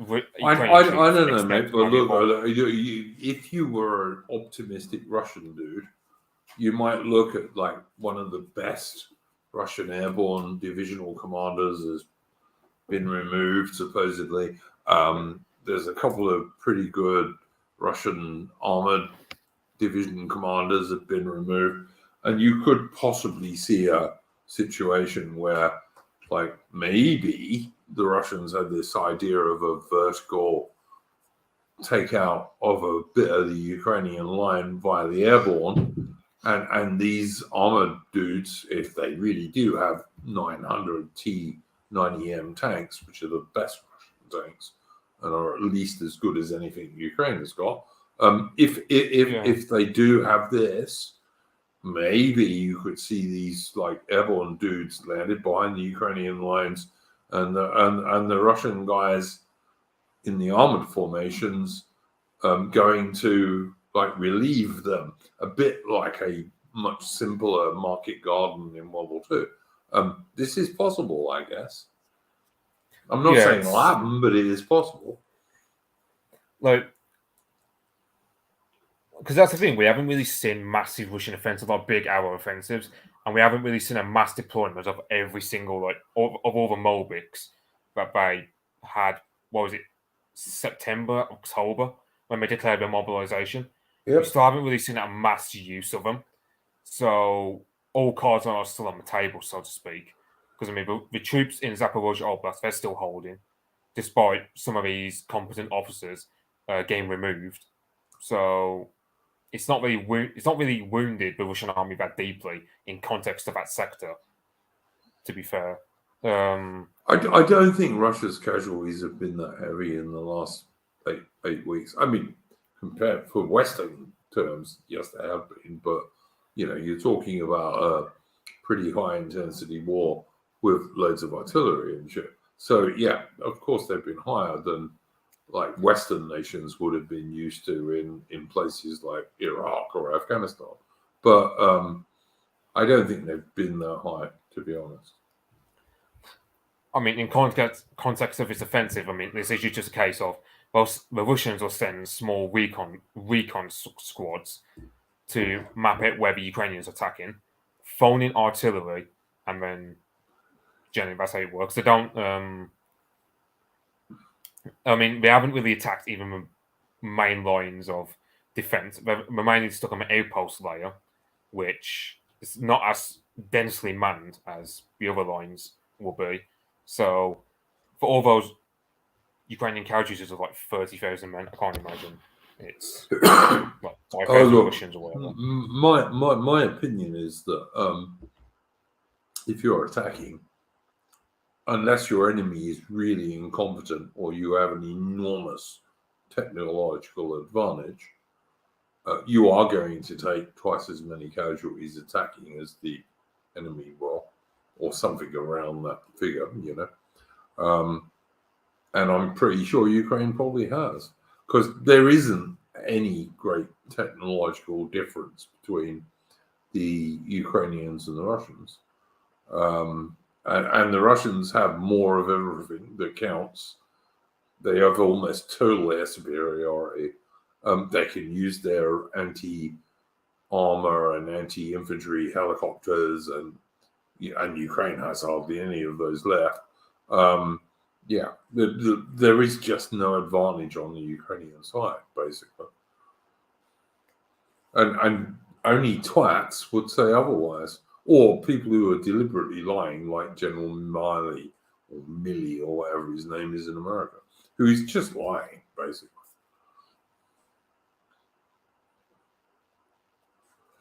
But yeah, that's my opinion on that one. Any final thoughts, Mitch?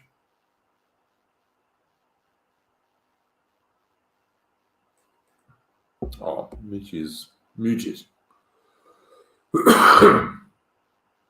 I'm back. Sorry, mate. Any final thoughts? I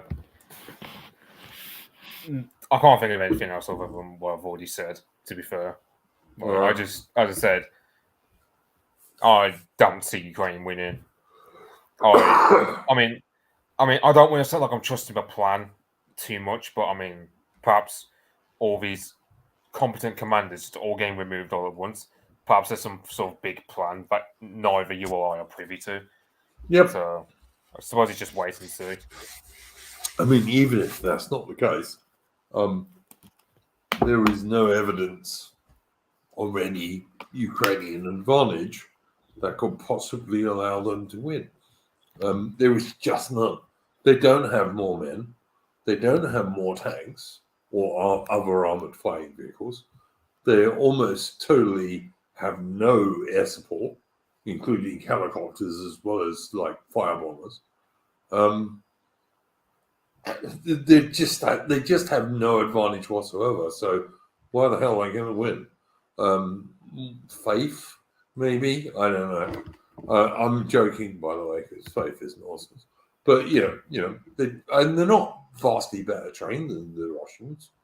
The average Ukrainian is probably about the same well trained as the average Russian. But Russia has more artillery. It has almost total air superiority. Its helicopters could do pretty much what they like. There is no way Ukraine can win this as a military man looking at this, unless you are either someone like General Milley, who is just frankly lying, or you're one of these NAFO children of about 13 in their mum's basement. I mean, So, yeah. Ukraine can't win this. Yeah. Their best bet would be to do a peace deal as soon as possible. I was going to say, you forgot the most important Russian advantage of all, which is like the industrial production is upscaling day by day. Yeah. So even if so all these losses that people spoke about last year, I mean, they are getting replaced, and the Russian army is generally getting the gear it needs. Whereas Ukraine, I don't really know the internet of the Ukrainian army as much, but I mean, I don't think their losses don't work the same way as the Russians do. But Mitch, don't forget, they have either 14 or 28 Challenger 2 tanks from Britain that do not have most of the armor they would have if they were fighting for Britain. But they do have them. Ukraine has... They have 14 or maybe 28 Challenger 2s. And none of them have the full armor package the British Army would require to go and fight a war like that. None of them. Because they haven't been given that, quite rightly, because it's kind of British secret shit, But yeah. Yeah, I was going to say, I've only seen one video of a Challenger in Ukraine. It was driving up a bloody mud path up like Chernigov.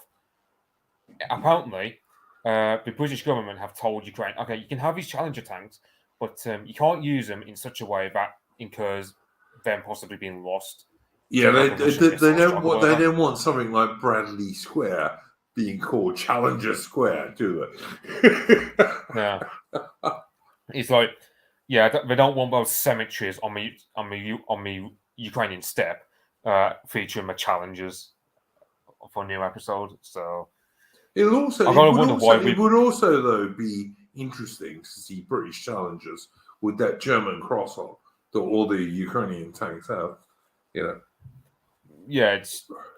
I have to tell you, I mean, at the risk of sounding like a moralist or whatever, I just don't understand. I mean, I'm not moralizing, but I don't understand why the Ukrainians do that, because the Germans in World War II had a lot of contempt for Ukrainians. They didn't particularly think of the Ukrainians as good people by any means, because I mean, not least because of what Stepan Bandera did to the Polish. Because he killed thousands and thousands of Polish women and children and babies in the most brutal way possible. But and you even had bloody Himmler, who basically was disgusted when he heard about it as well. Which, what's that say about what the Ukrainians did? Yep. Like the average German soldier, also, because you had cases of German soldiers in that area of Ukraine coming across Polish women, and they would generally let the Polish women sleep with the soldiers, just to help them avoid the Ukrainians, basically. Yeah. So, I just What's the name of that good movie you put on the Discord, Mitch, about Bandera and what he did to the Poles? It's called Volin with a W. It's a Polish film. So yeah, I had to select with a W for some reason because it's Polish spelling, I believe. But yeah, it's a film.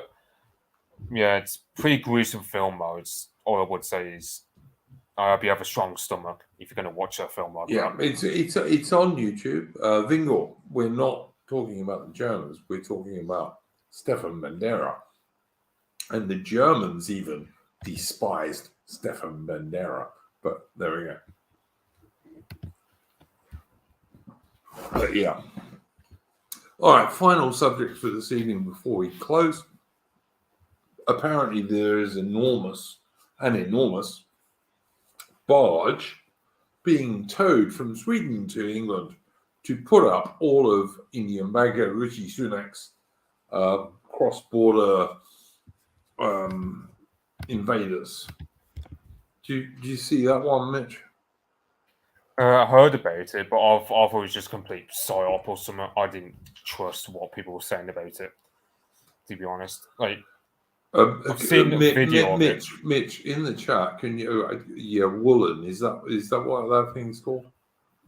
Yeah, it's a Polish slang because they're. Right, cool. We use the letter V, but for some reason, Polish uses the letter W to represent that sound, like German does, or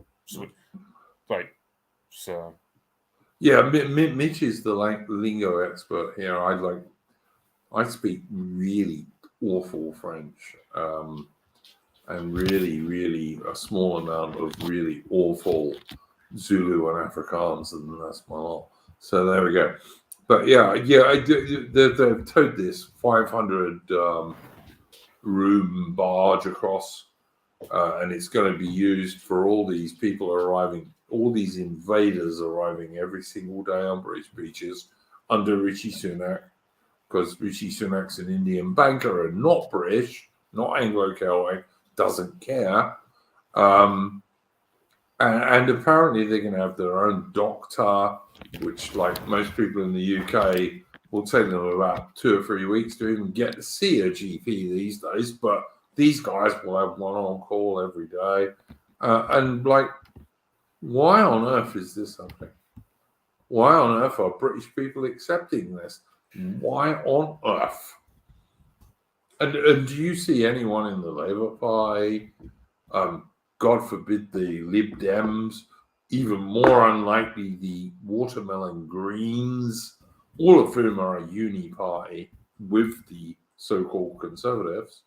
Like, no one's objecting to this at all, except the general people on the right, of course, who are all described as far right, when many of us are not particularly far right. We're just Anglo-Celtic patriots, which, I don't know, I think it's all right to me. Duke Valentino in the chat says, most British people are vaccinated. I don't even know if that's true, mate. I know the government claims it is, but I don't know if it really is. I mean, what reason? I'm certainly not, but I mean, you know, maybe. I'd be willing to believe it because most people. I mean, the thing is, like, there's that elite theory that goes, you only need 20% of a population to enforce a social norm. Well, going off like people I know IRL, most people would just get it. To be honest, people my age were less likely to get it, which surprised me slightly. But I mean, most guys that know my age, they've not really bothered about it. But everyone from like the age of 30 upwards, most people I know of that age upwards, have generally got the vaccine. So yeah, I just never even considered getting a test, let alone the vaccine. I never considered it even. Like I wore a mask on a bus, I think maybe half a dozen times, and then I thought, fuck this, I'm not even doing this, because it was ridiculous. But I still see it, like very occasionally you'll see someone, usually a woman, wearing a mask where I am, but like very, very seldom nowadays. I mean, I've been on buses where I've been bollocked for not wearing a mask, and it's many teenage girls who tried to enforce it on me. So, well, I would have lost my temper in that situation. I wouldn't hit them, but I would have been quite verbally abusive. But yeah.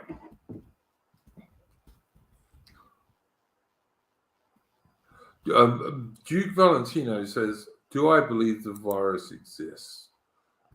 Maybe. Is it worse than a bad flu? I really doubt it, to be honest with you. I really don't think it was ever worse than a bad flu, which apparently disappeared for like 18 months, supposedly, when it was going. So, yeah. And if it does exist, I think it was made in the Wuhan laboratory, paid for by the American government, including by people like Fauci. So, yeah, that's what I think. Maybe that'll get my channel banned by YouTube. I don't know. I mean, on one hand, like, I can understand why Anne-Marie Waters disbanded a party after COVID because, I mean, so many people were just so sheepish for it all that I would have been blackpilled the same. But, like, She gave up too easily and too quickly. Although, I will repeat again, I'm not sure that an Irish lesbian is the best person to run a British National Party. So, whatever.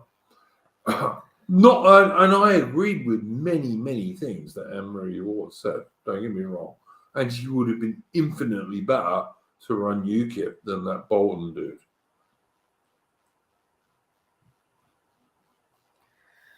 I mean, honestly, I don't really blame her for disbanding the party. I mean, you say she gave up too easily. I mean, she disbanded it in what, like, she disbanded it in what, like, mid 2021. Yeah. I mean, Something like by that point, well, I mean, what? I mean, I don't know if I imagine Brent Adam, for example, might agree with me, but it's like I don't really blame her for being blackpilled at all because I mean, look at how the British people were just eager to accept it. Like most people are they're just willing to go along with ride, despite all that we talk about how we have to collapse or whatever. accept most people are stupid, bitch. We have to accept that. If we don't, we'll never get anywhere. All right. Duke Valentino in the chat says, "Iron Duke, Irish lesbian, what?" Anne-Marie Waters, the head of the For Britain Party, is an Irish-born lesbian woman. That's what I meant. Is that clear enough for you? And like I said, I agreed with many things she said. Not all of them, but many. Yes. I mean, perhaps it's just because I'm a very much more of a embittered cynic about it all. But I mean, it's just I really don't have much faith in people in context of something like COVID because, as I said, most people over the age of 30 were just eagerly accepting this. Like, and I was like eagerly accepting it as in they just bought into the fear of it all. Like you can argue whether. Also morons. Yeah. Yeah, but that's the thing is, most of those people probably are the kind of people would have to get to vote or something like if you plan on trying to get people to vote at all. That's kind of like the voter, but because I mean, most people of my generation, they can't take anything seriously if it doesn't affect them personally. So how are you going to convince them to care about the same stuff as we do? Yeah, you're probably right. So, final thoughts, Mitch.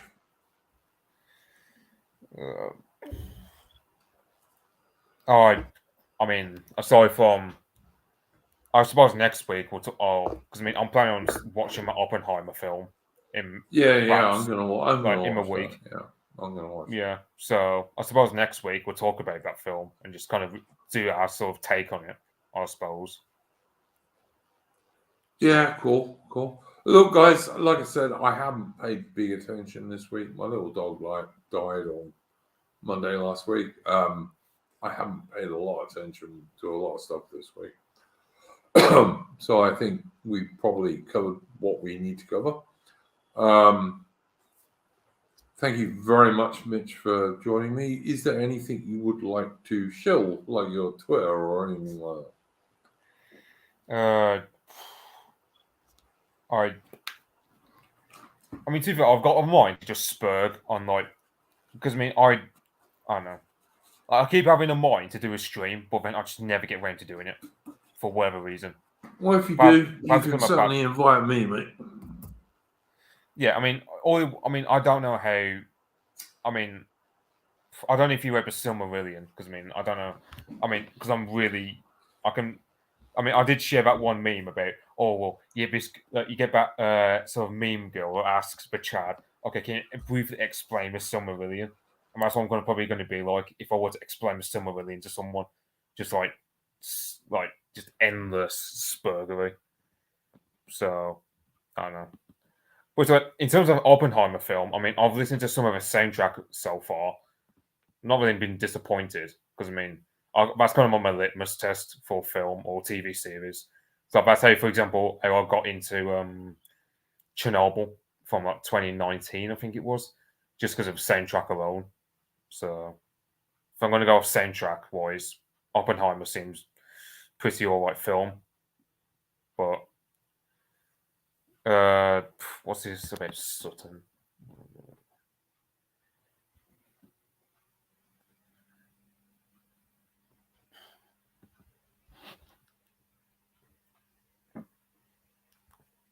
I mean, I've heard of Sutton books, but I haven't read any of them. I don't know if Duke's read any of them because I mean, wasn't like one of the books about how Wall Street funded the communists or something like that in 1917?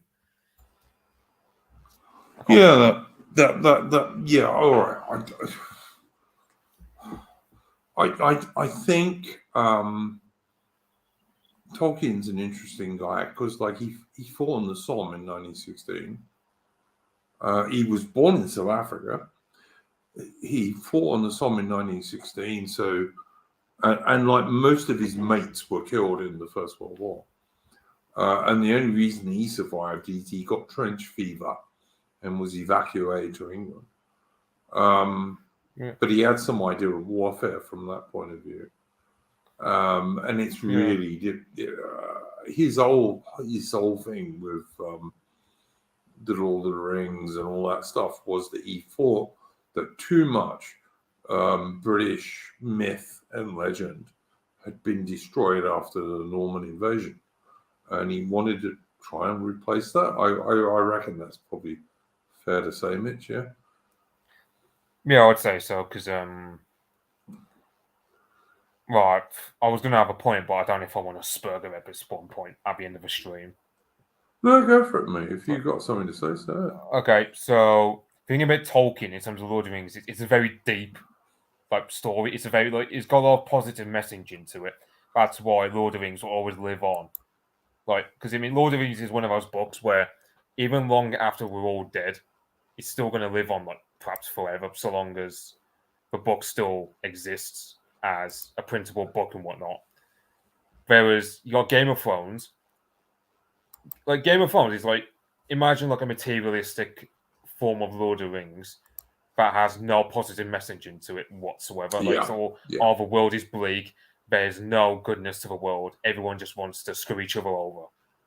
That's why Game of Thrones will never have the same ethereal, if I'm putting this in that word right, ethereal quality to it that Lord of the Rings has.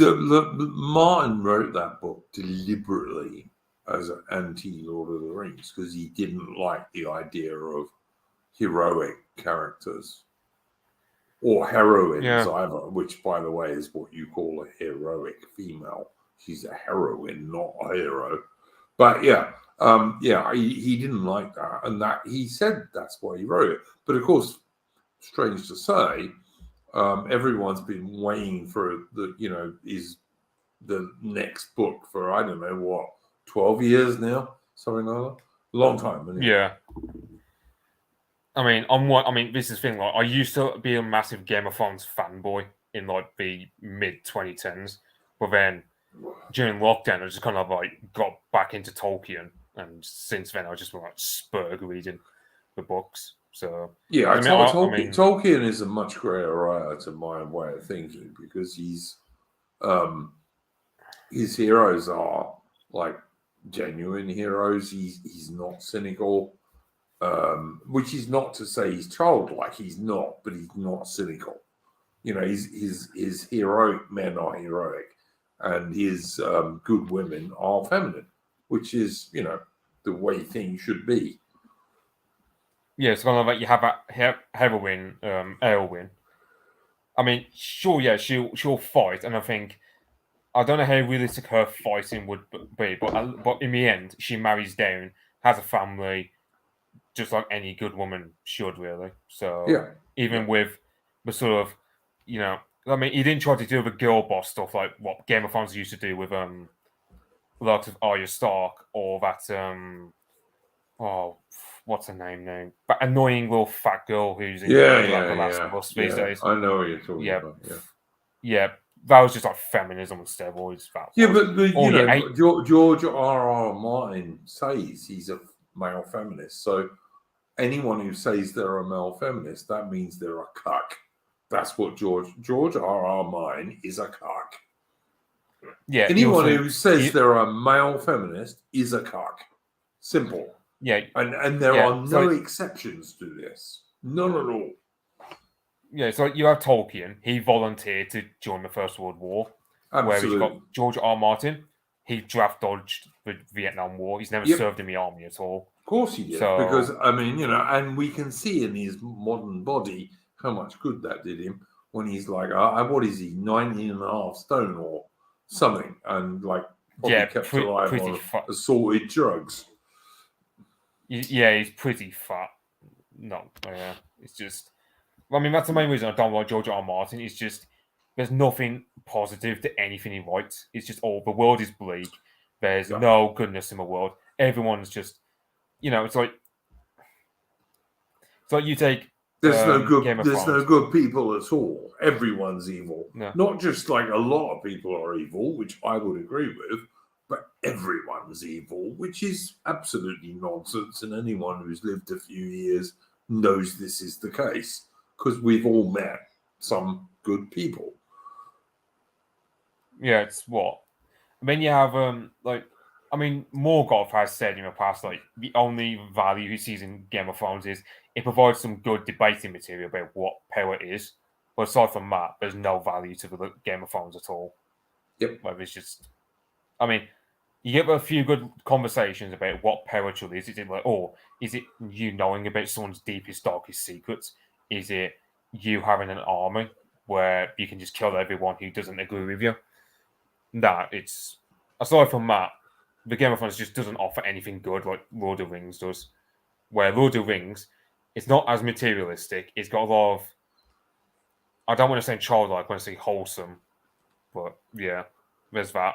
And I don't know. Look, you can read Lord of the Rings, and then you could look at, say, the 100 Years' War, and you can juxtapose the two things. So you can see Henry V raising his army to go and force his claim in France.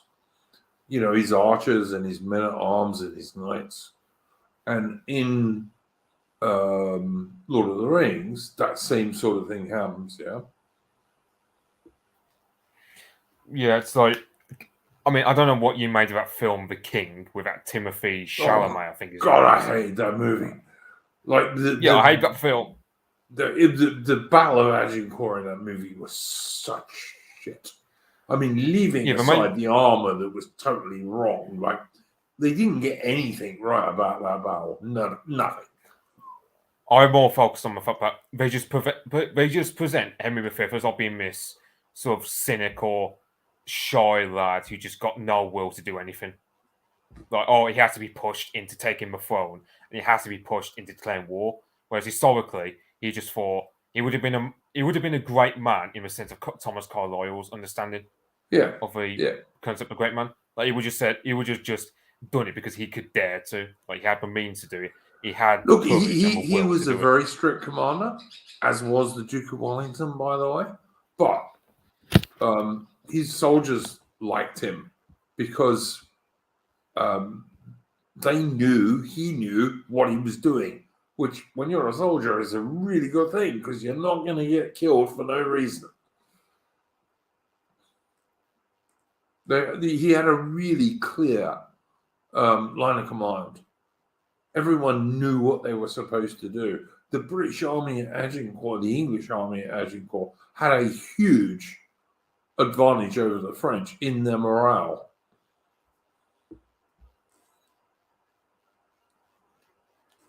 That's my view anyway. But yeah, whatever. I did, Michael, AK 19th Century fan, tell you how I felt. I am, by the way, guys, I wanted to announce, because we have so much Napoleon fever going around at the moment over this film that's coming out soon, which looks to me to be shit. I've got to say, I would be amazed if this Napoleon film is not utter crap, because the trailer looks crap. Everything I read about it looks crap. The bloke playing Napoleon is at least he's more than twice too old to play Napoleon. Napoleon was 25 in about 1793, you know. Duke Valentina, how does it look shit? Or everything about it looks shit. I'm not going to do a whole stream on it now, but yeah, that movie looks really, really bad to me. And let's be honest, the director hasn't done a good historical movie since The Duelists in about 1977. So, you know, it really looks bad. I mean, Kingdom of Heaven, I will agree with you, that was a barrel of crap. Robin Hood, he just inserted his boomer liberal politics into that film. Yeah. So that ruins Robin Hood. Yep. That last duel film with that Adam Driver, Matt Damon, and the woman whose name I forget. Yeah, I haven't watched that, so I'm not going to bother saying anything. That was the one about the French medieval duel, which Ridley Scott made as a total feminist film. Yep. Yeah, it's like, I mean, Gladiator, you hate it, but I quite like it, to be fair. So, oh, look, I think it's a good film. Don't get me wrong. I think it's a good film, but it's got nothing whatsoever to do with ancient Rome. Like the characters of the people in it, even the gladiators are not Roman gladiators. You know, they're just not. But it's a good movie. Don't get me wrong. It's an enjoyable, good movie. It's just got nothing whatever to do with ancient Rome. Nothing at all. Yeah. I mean, on one hand, it's the one you didn't pay more attention because that's the thing. Like, it's set up a time where, because Marcus Aurelius, he was the last emperor of like the golden age of Rome. Yes. Then along came Commodus, who kind of ended that golden age. So I reckon the Gladiator should have focused slightly more on that. To be fair, maybe. I don't know what you'd say about that, but like, yeah, maybe. About, look, even if they'd have used real Roman gladiator classes, I would have said, yeah, all right then, but they don't. They just don't show anything to do with ancient Rome whatsoever. I think the first 15 minutes of that movie is the best 15 minutes of the whole film. And then it just goes downhill after that really hard. So, about your stream about Duke of Wellington, I know about his Peninsular War and Waterloo. I don't know much about what he did in India with the Battle of Versailles, which I'm pretty sure he said that was his best battle. Yeah, he did, because he was very heavily outnumbered, and the Indians had a lot more artillery than the Brits did, which was fairly common, by the way. Even in the 1840s, the Anglo-Sikh Wars, the Sikhs had more and more heavy guns than the Brits did, which you'll never get any modern liberal to admit, but, you know. But, yeah, I did just want to say, I am going to be doing 2 streams, because I'm fed up with all this Napoleon crap because of this film, which I'm sure is going to be rubbish. I'm going to be doing a film about the military career of the Duke of a stream about the military career of the Duke of Wellington, and I'm also going to be doing a stream about the naval career of Admiral Lord Nelson. Just as, like, you can't let these French bastards get too uppity, to be honest, but, you know. But, yeah. Sorry, carry on, man. I don't really know. I'm not great with naval warfare, but I mean, Duke of Wellington, I could probably join you, but I need to study about the Battle of Versailles and what he did in Mate, Anglo-Maratha you're Wars. welcome to join me on any stream I do because you come on a lot. So, and you do Yeah, have 'cause, I a mean, reasonable knowledge of history. yeah. As for I mean, I can imagine with Napoleon, this Napoleon film, it's just going to be a lot of crap anyway because they're trying to cram a guy from the early 1790s all the way to Waterloo. You can't do that in one film for Napoleon. No, You just can't. you just can't. You needed at least 2 3 hour films to even marginally cover that stuff. And Duke Valentino in the chat says, "What's my problem with the Kingdom of Heaven? What you mean other than Saladin being portrayed as this all right, lovely bloke, and the horrible Christians were the problem? Get off, Duke Valentino, for God's sake, man."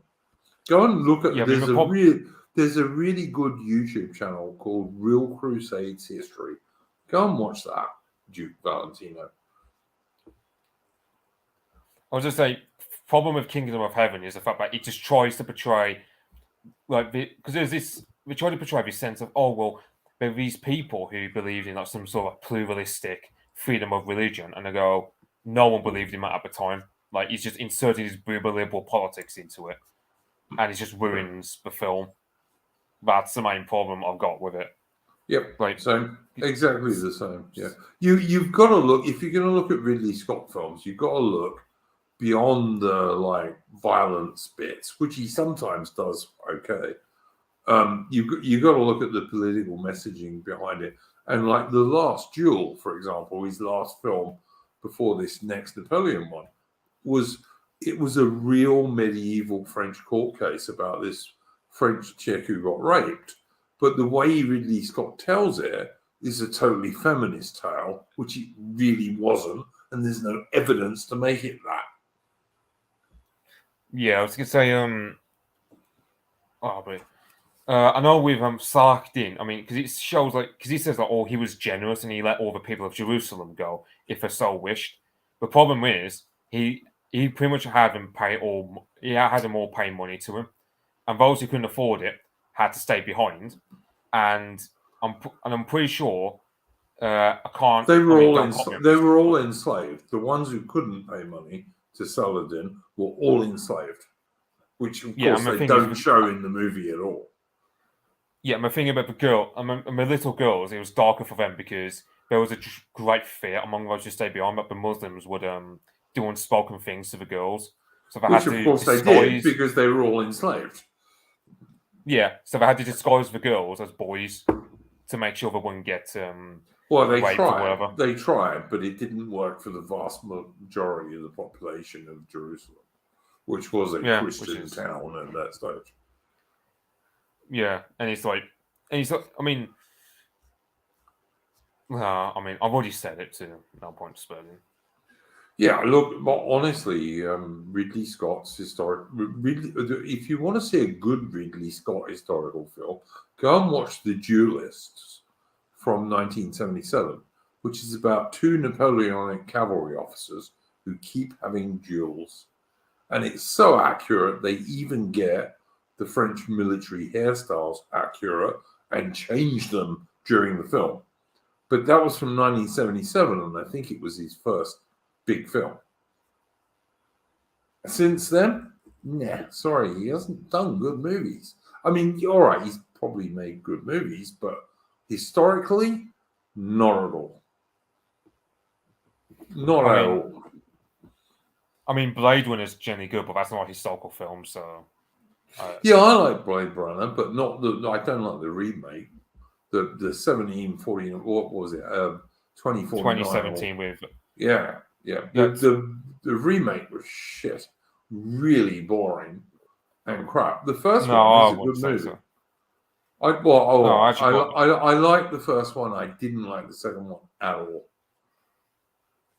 I mean, the thing is, with a recent one with Ryan Gosling, there were some themes in it, but I feel like they purposely added them in to entice young men to watch it because I mean you have the main character who he's attached to this sort of hologram girlfriend of his. I mean, it's kind of like that film was trying to portray the incel thing, quote unquote, or I don't know if I'm phrasing it properly, but yeah. Yeah. He's I tried see to what you're have. saying. I just don't think Decker was a replicant. I really don't. But yeah, I whatever. mean, yeah. I And mean, I I also think think like that film was one good, very slow. It was very slow. Very slow. very what? Very slow. Oh, I got bored multiple times in the remake of Blade Runner, whereas the original Blade Runner is a really good film. Yeah, but like I quite like the newer Blade Runner. I mean, I would argue the soundtrack of the original Blade Runner is better than the second one. To be fair, I just think the whole film's better than the second one, but we can agree to disagree on that. Duke Valentino asked me, what do I think are historically accurate films? All right, let me think. Historically accurate films. Relatively speaking, I'd say Zulu from 1964. That's relatively historically accurate. Master and Commander, The Far Side of the World from 2003. That's an enormously historically accurate movie in terms of the sailing navy of the age of Nelson. Waterloo from 1970, I think. That's a pretty historically accurate movie. There are some things that are wrong, but it's not terrible. Let me think. Das Boot, which is a German film from the 1980s, I think. That's a relatively historically accurate movie. Who's in the chat here? Lothar Sheffield, Zulu.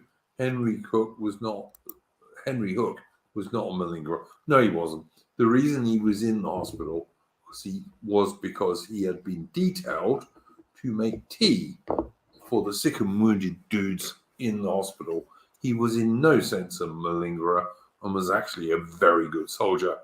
And I do believe that his two granddaughters walked out of the official premiere of Zulu because of how badly their grandfather was portrayed in that movie. Although what the dude does in the hospital is fairly accurate. But yeah, no, he wasn't a malingerer at all. He was actually a very good soldier. And I've been to the real battlefield of Rorke's Drift, I don't know, 15, 20, 25 times, lot. So he's still in South Africa. But anyway, so yeah, you're right, Lothar Sheffield. Let me think. Another good film is The Cruel Sea, British film from about 1953 about a flower class corvette and a Royal Navy crew in the Battle of the Atlantic. That's a really accurate, really well done film. So yeah, if this dude asked me, like, what are good, accurate historical films? Well, I've just given you at least about 8 or 9. So yeah, and there are others, but they are a rarity. I'll grant you, they are. They're not the most common. Like there's loads of films, like for example, Battle of Britain. Battle of Britain's not terrible, which Michael IK 19th Century fan mentioned in the chat just now. It's not terrible. That's all right. Except it's quite strange that like none of the fighters or any of the aircraft in the movie have tracer bullets, because they couldn't apparently do that with the the way they made that film. But yeah, but it's not terribly accurate. Let me think. Another one. Let me think.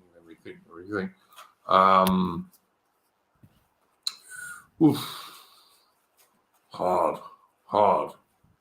Really hard. Like A Bridge Too Far is not an accurate movie at all, because it pretends that the problem with it was the Brits and not General Gavin of the American Airborne not being willing to move on, because he thought there were 1,000 German tanks in a wood to his west, when like the Germans didn't have 1,000 tanks in the whole of the Western Front, but he thought there were, so he wouldn't attack the next bridge. And the main reason Market Garden failed was not because of Montgomery or anything else. It was because of the American Airborne General Gavin, who wouldn't attack his next objective because he was scared.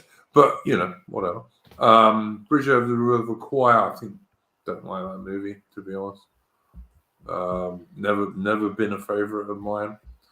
So yeah, all quite. Yeah, there's Duke Valentina asking you about All Quiet on the Western Front. The last, the recent one. No, the recent one was utter shit.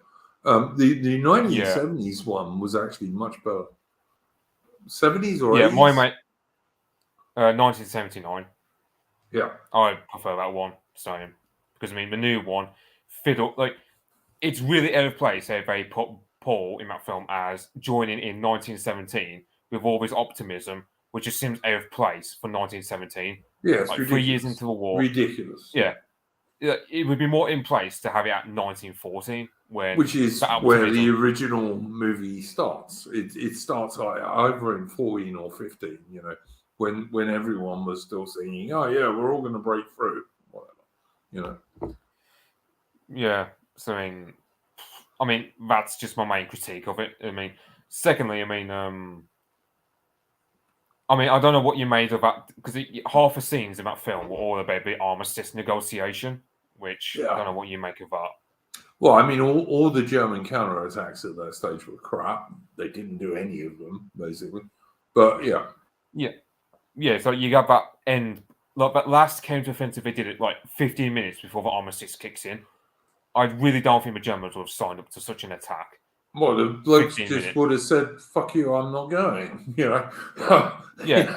Sorry, guys.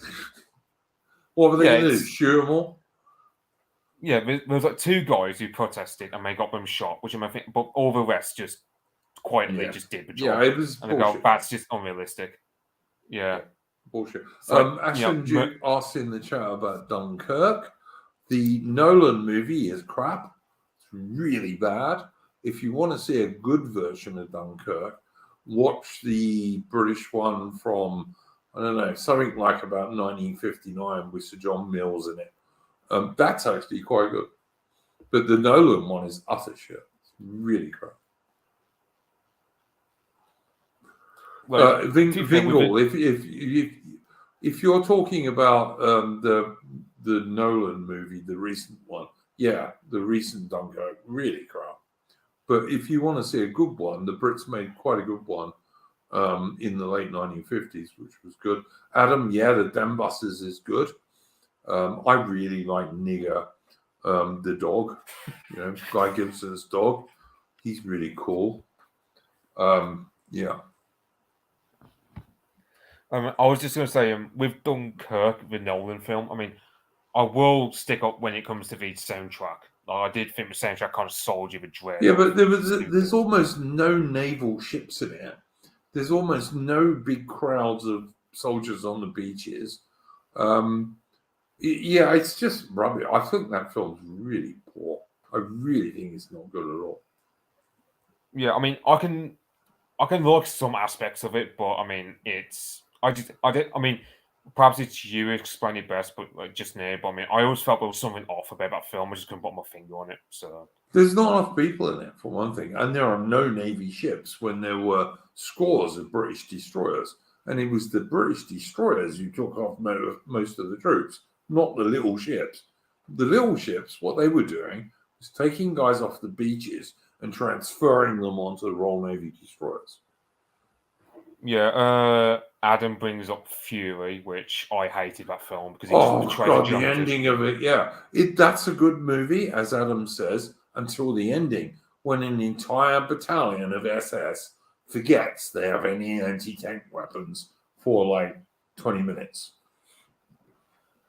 Yeah, I hated it because it just portrayed the Germans as just total retards who can't do anything with anti-tank weaponry. Yeah.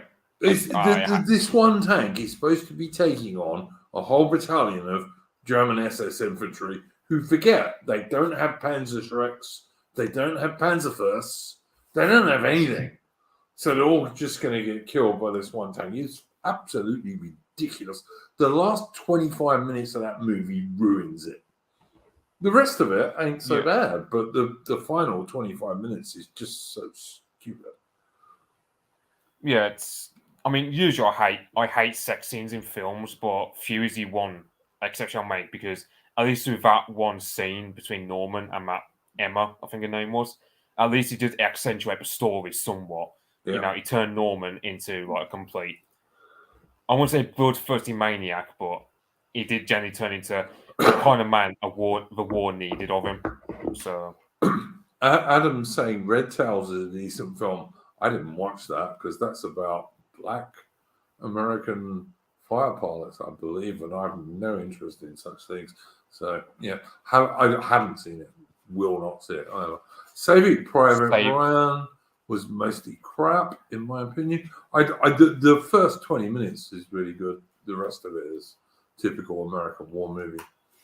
And of course, because it's Steven Spielberg, you have some American guy going around with a St. David's cross telling all these captured German soldiers he's a Juden.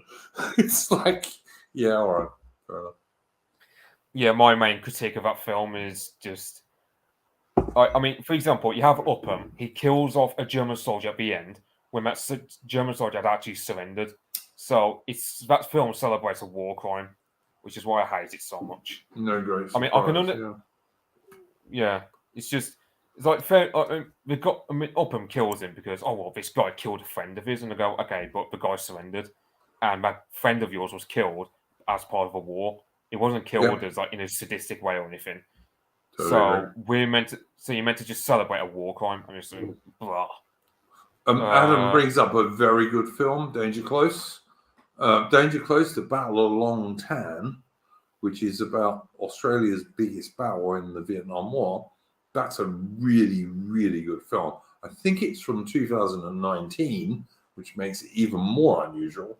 But it's a true story of this one company of Aussies, just over 100 blokes, who were attacked by like a division of Viet Cong, including main force Viet Cong, who were pretty much regulars. It's a really good film. It's done really well. I would recommend it. I went and saw that at the cinema, and it's really good. Yeah, absolutely go watch that. Michael K., 19th Century Fan, mentions one of my least favorite films, Greyhound with Tom Hanks. Tom Hanks is a destroyer commander aged about 65. That's crap. And a Fletcher-class destroyer in the North Atlantic in 1944 or whenever it's supposed to be. Not a chance. There were no American Fletcher-class destroyers in the North Atlantic then. They were all in the Pacific. It's a crap film. It's really badly done. It's one of my least favorite war films. It's really bad. If you want to see a good Western Allies film, which is kind of like the Western Allies version of Das Boot for the Allied convoys, you've got to go and watch The Cruel Sea, which is like one of the best British war films ever made. It's really good. I'll tell you another really good British war film is a little film called Sea of Sand, which is about the long-range desert group in North Africa in World War II. That's an excellent movie too. Go and check that out. It's a really good film. Battle of the River Plate's all right, Adam, except that none of the ships involved in it look anything like the real ships that were involved in it. But yeah, it's a pretty good movie. It's about the Brits forcing the German pocket battleship Graf Spee to scuttle itself rather than come out and fight again and lose again. So yeah, fair enough. Yeah, someone brought up... Likewise, the Bismarck. It's not terrible. It's not a bad movie. Yeah, someone earlier brought up 1917, which I genuinely just disliked. And it's not even because of the diversity, which I hate. It's a good film, Mitch, but if you look at the extras in the background or through the movie, there is way, way, way too much diversity in that film for the British Army in 1970. But the diversity enough was I hated, but the fact that they have to send two lads to send a message when they could easily send a carrier pigeon. Or an aircraft, the RFC, the Royal Flying Corps, they used to send messages regularly to like different units in the army, and what they had was they had a metal case that you could put the message in. It was brightly shined brass, so it could be found, and it had loads of really brightly coloured streamers on the end of it, so you couldn't miss it. Yeah. So why on earth wouldn't they have sent like one or two aeroplanes to drop that message rather than two blokes through all that nonsense? Yeah, someone also mentioned Enemy at the Gates. I haven't watched that in bloody years, so I can't remember much of it. I don't know. It's not very good. There's a lot of bullshit about various snipers who there is no real there's no real documentation about. And the idea that the Russians were attacking the Germans with no guns, and they had to pick up the guns of the blokes who were killed, that's been disproven quite a long time ago. Yeah, someone brought up The Wind That Shakes the Barley, which I've only watched it once. I've heard of that, but I don't recall it at all. It's a 2005 film, I think it was, or 2006. It's about the Irish War of Independence and then the Irish Civil War. It's got Cillian Murphy and a bunch of Irish actors. I wouldn't have watched that anyway, mate, because it would have annoyed me too much.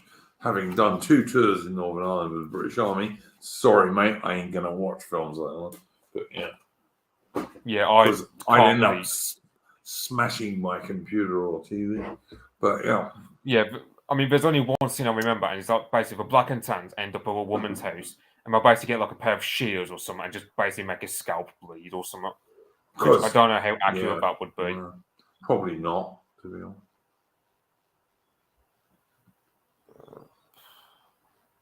I'll probably just shoot off anyway. I'm really starving at the moment. Yeah, no, so. me too, mate. We've gone on half an hour longer than I expected you, to be honest. Anything you wanted to plug before you leave, mate? Aside from my Twitter, Anglo Gopnik, nothing I can think of. I mean, if I do come up with a stream of my own, which, because of how much of a procrastinator I am, which is probably not going to happen anytime soon, I definitely need to do something like that at some point. Just have some some sense of creativity. Yeah, just have some sense of creativity on my part, instead of like just endlessly appearing on the same stream every week or whatever. Look, mate, hopefully this stream is different every week because we talk about different things. So, but you get my point. It's like, I mean, it's all well and me good, like me appearing on your stream like every week. It's just a matter of, I mean, I got enough autism in me and some like topics I can talk about. But I might as well just have some sense of creativity of my part. Mate, I absolutely think you should do a stream, and if you do, please invite me. But I don't think you're particularly autistic, and we talk about different stuff every week, so that's fine. I mean, it depends on the topic. I mean, I can really talk about the Silmarillion all day long, but the problem is, I'd have to do like 5 streams or something because there's so much material to be made of it. Well, then you should. I mean, really, then you should. I'd like streams about Tolkien, for sure. I don't know that I know enough about Tolkien that I would join them, but you should definitely do that. So I think Tolkien was a great English and British writer, even though he was born in South Africa. But yeah.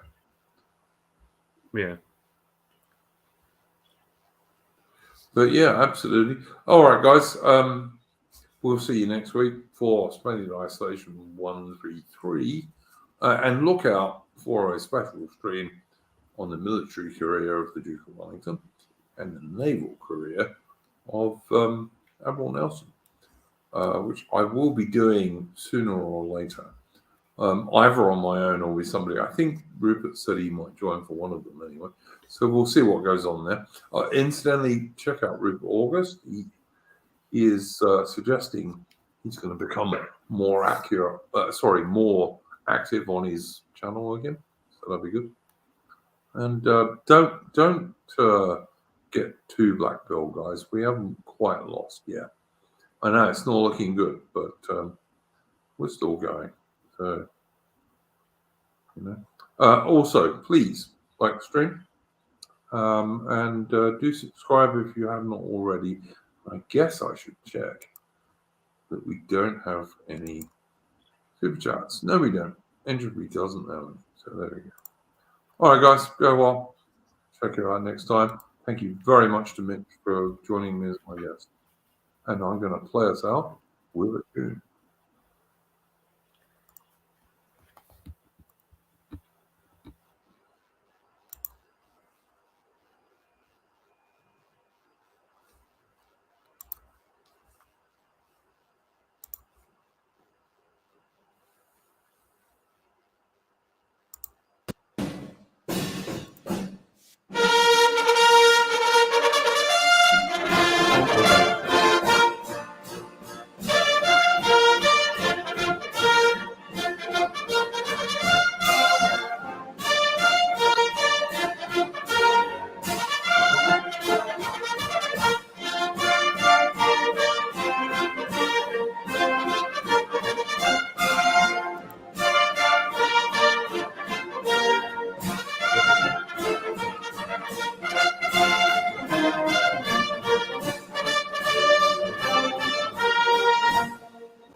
Okay, that was the lines of Torres Vedras, which of course, forgive me, which of course were the lines that the Duke of Wellington secretly had built to save Portugal from a French invasion.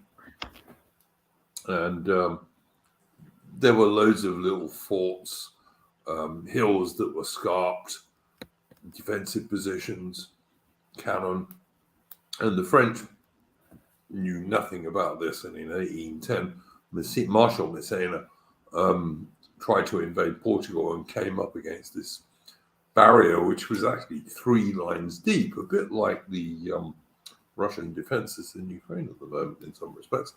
And he had 2 choices. He could sit there and starve, or he could retreat. So Massena and the French, they sat there and they starved for quite a long time, lost quite a lot of blokes because of that. And then they retreated. Yeah. I was going to say that would hurt Massena, especially deep, because I mean, I'm pretty sure he's a general who's well known for looting all the damn time. Yeah, Like, yeah. Well, I mean, almost all the French generals and marshals were known for that, but yeah, Massena was one in particular who was, and he used to take this cute little French girl on campaign with him, who used to wear a hussar's uniform as a very bad disguise that didn't fool anyone. No. But yeah, and of course the lines of Torres Vedras today are a Portuguese national monument, and Portuguese doing quite a lot to preserve them, which is good. Unless Napoleon fever gets too high. Like Wellington beat every single one of the French marshals who went against him, and then eventually, of course, at Waterloo, he beat Napoleon himself, because Wellington was the best tactical general of his era, bar none. So there we go. That's my opinion. Yeah, I mean, I'd say with Waterloo, it's a case of even if Wellington lost, he would have incurred so many losses upon the French that Napoleon was screwed anyway. So yeah, no, absolutely. But I mean, also, I think if the Prussians hadn't have turned up, Wellington would still have won, because Napoleon just didn't have enough troops to take his position. I mean, wasn't it like at the time of Waterloo, like most of Napoleon's men were like teenagers or something? Like they're pretty young. No. That was in 1814. Before his exile to Elba. That was when he had a lot of very young dudes. In the 1815 campaign, he got loads of his prisoners of war back, and also loads of older dudes who went back to the colours. So the French army in 1815 was the best it had been since pre-1812 and the invasion of Russia. And especially in terms of cavalry. Like, Napoleon had a quite strong cavalry arm in 1815, which he most certainly did not have in 1840. I thought after, because you had that, you had, of course, 1812, which incurred its own damage. I mean, you had the Battle of Leipzig, I believe it was, or the Battle of the Nations. I forget the name. Leipzig. I thought by that point it was that the only guys left in France were those who just scraped the age to get into the army. Yeah, it was, Mitch. You're totally right about that. And he had hardly any cavalry left because most of his horses were killed in Russia. But by 1815, because there'd been the peace treaty, almost all the French prisoners of war had been released back to France. So all of those experienced older guys were back. And also other guys who had escaped the draft or just finished their time with the colours came back again, because the French army was the Jacobins, basically. This is what many people get wrong, and what the French try and pretend is not the truth. Napoleon was the leader of the Jacobins, really. Yeah, wasn't his patron Was his patron Robespierre? I can't remember his name. Yeah, His originally, patron yeah, was- originally he was quite close to Robespierre. Absolutely right. Yeah, and then it was Barras, and of course Josephine was Barras's former girlfriend, who Barras gave to Napoleon, and she was a few years older than Napoleon. Yeah, I remember a description of Josephine basically saying she was a gold digger. Like she'd think first with her head and men with her heart when it came to men. Well, So she's Napoleon got was a bit of a simp to her, to be honest. He really was. yeah, And she couldn't have I- kids, I- which most people put down to the fact because she was an aristocrat, she was imprisoned for a while under the revolutionaries and in quite bad conditions. And people will say that's why she couldn't have kids. I don't know if that's true or not, but that's what they say. But I mean, look, I'd look at Ridley Scott's movie and Napoleon, the bloke playing Napoleon, who's a very good actor, by the way, I quite like. He's in his 50s, and Napoleon should be 25 at that time, and he looks in his 50s. I'm sorry. yeah. I mean, you know what's going to happen with this film? They're just going to overdo Josephine's role as like, she's the main reason why Napoleon succeeded. Girl boss. They'll make her a girl boss, yeah, for sure. Yeah. Yeah, I totally agree with you. I really do. All right, guys. We've gone nearly 3 hours, and I was only intending to go 2. So anyway, thanks again, Mitch, for joining me. I don't know what happened to the rest of the guests this week. I guess they were all busy. But anyway, thanks to the chat for joining us. We'll see you next week, and go well, people.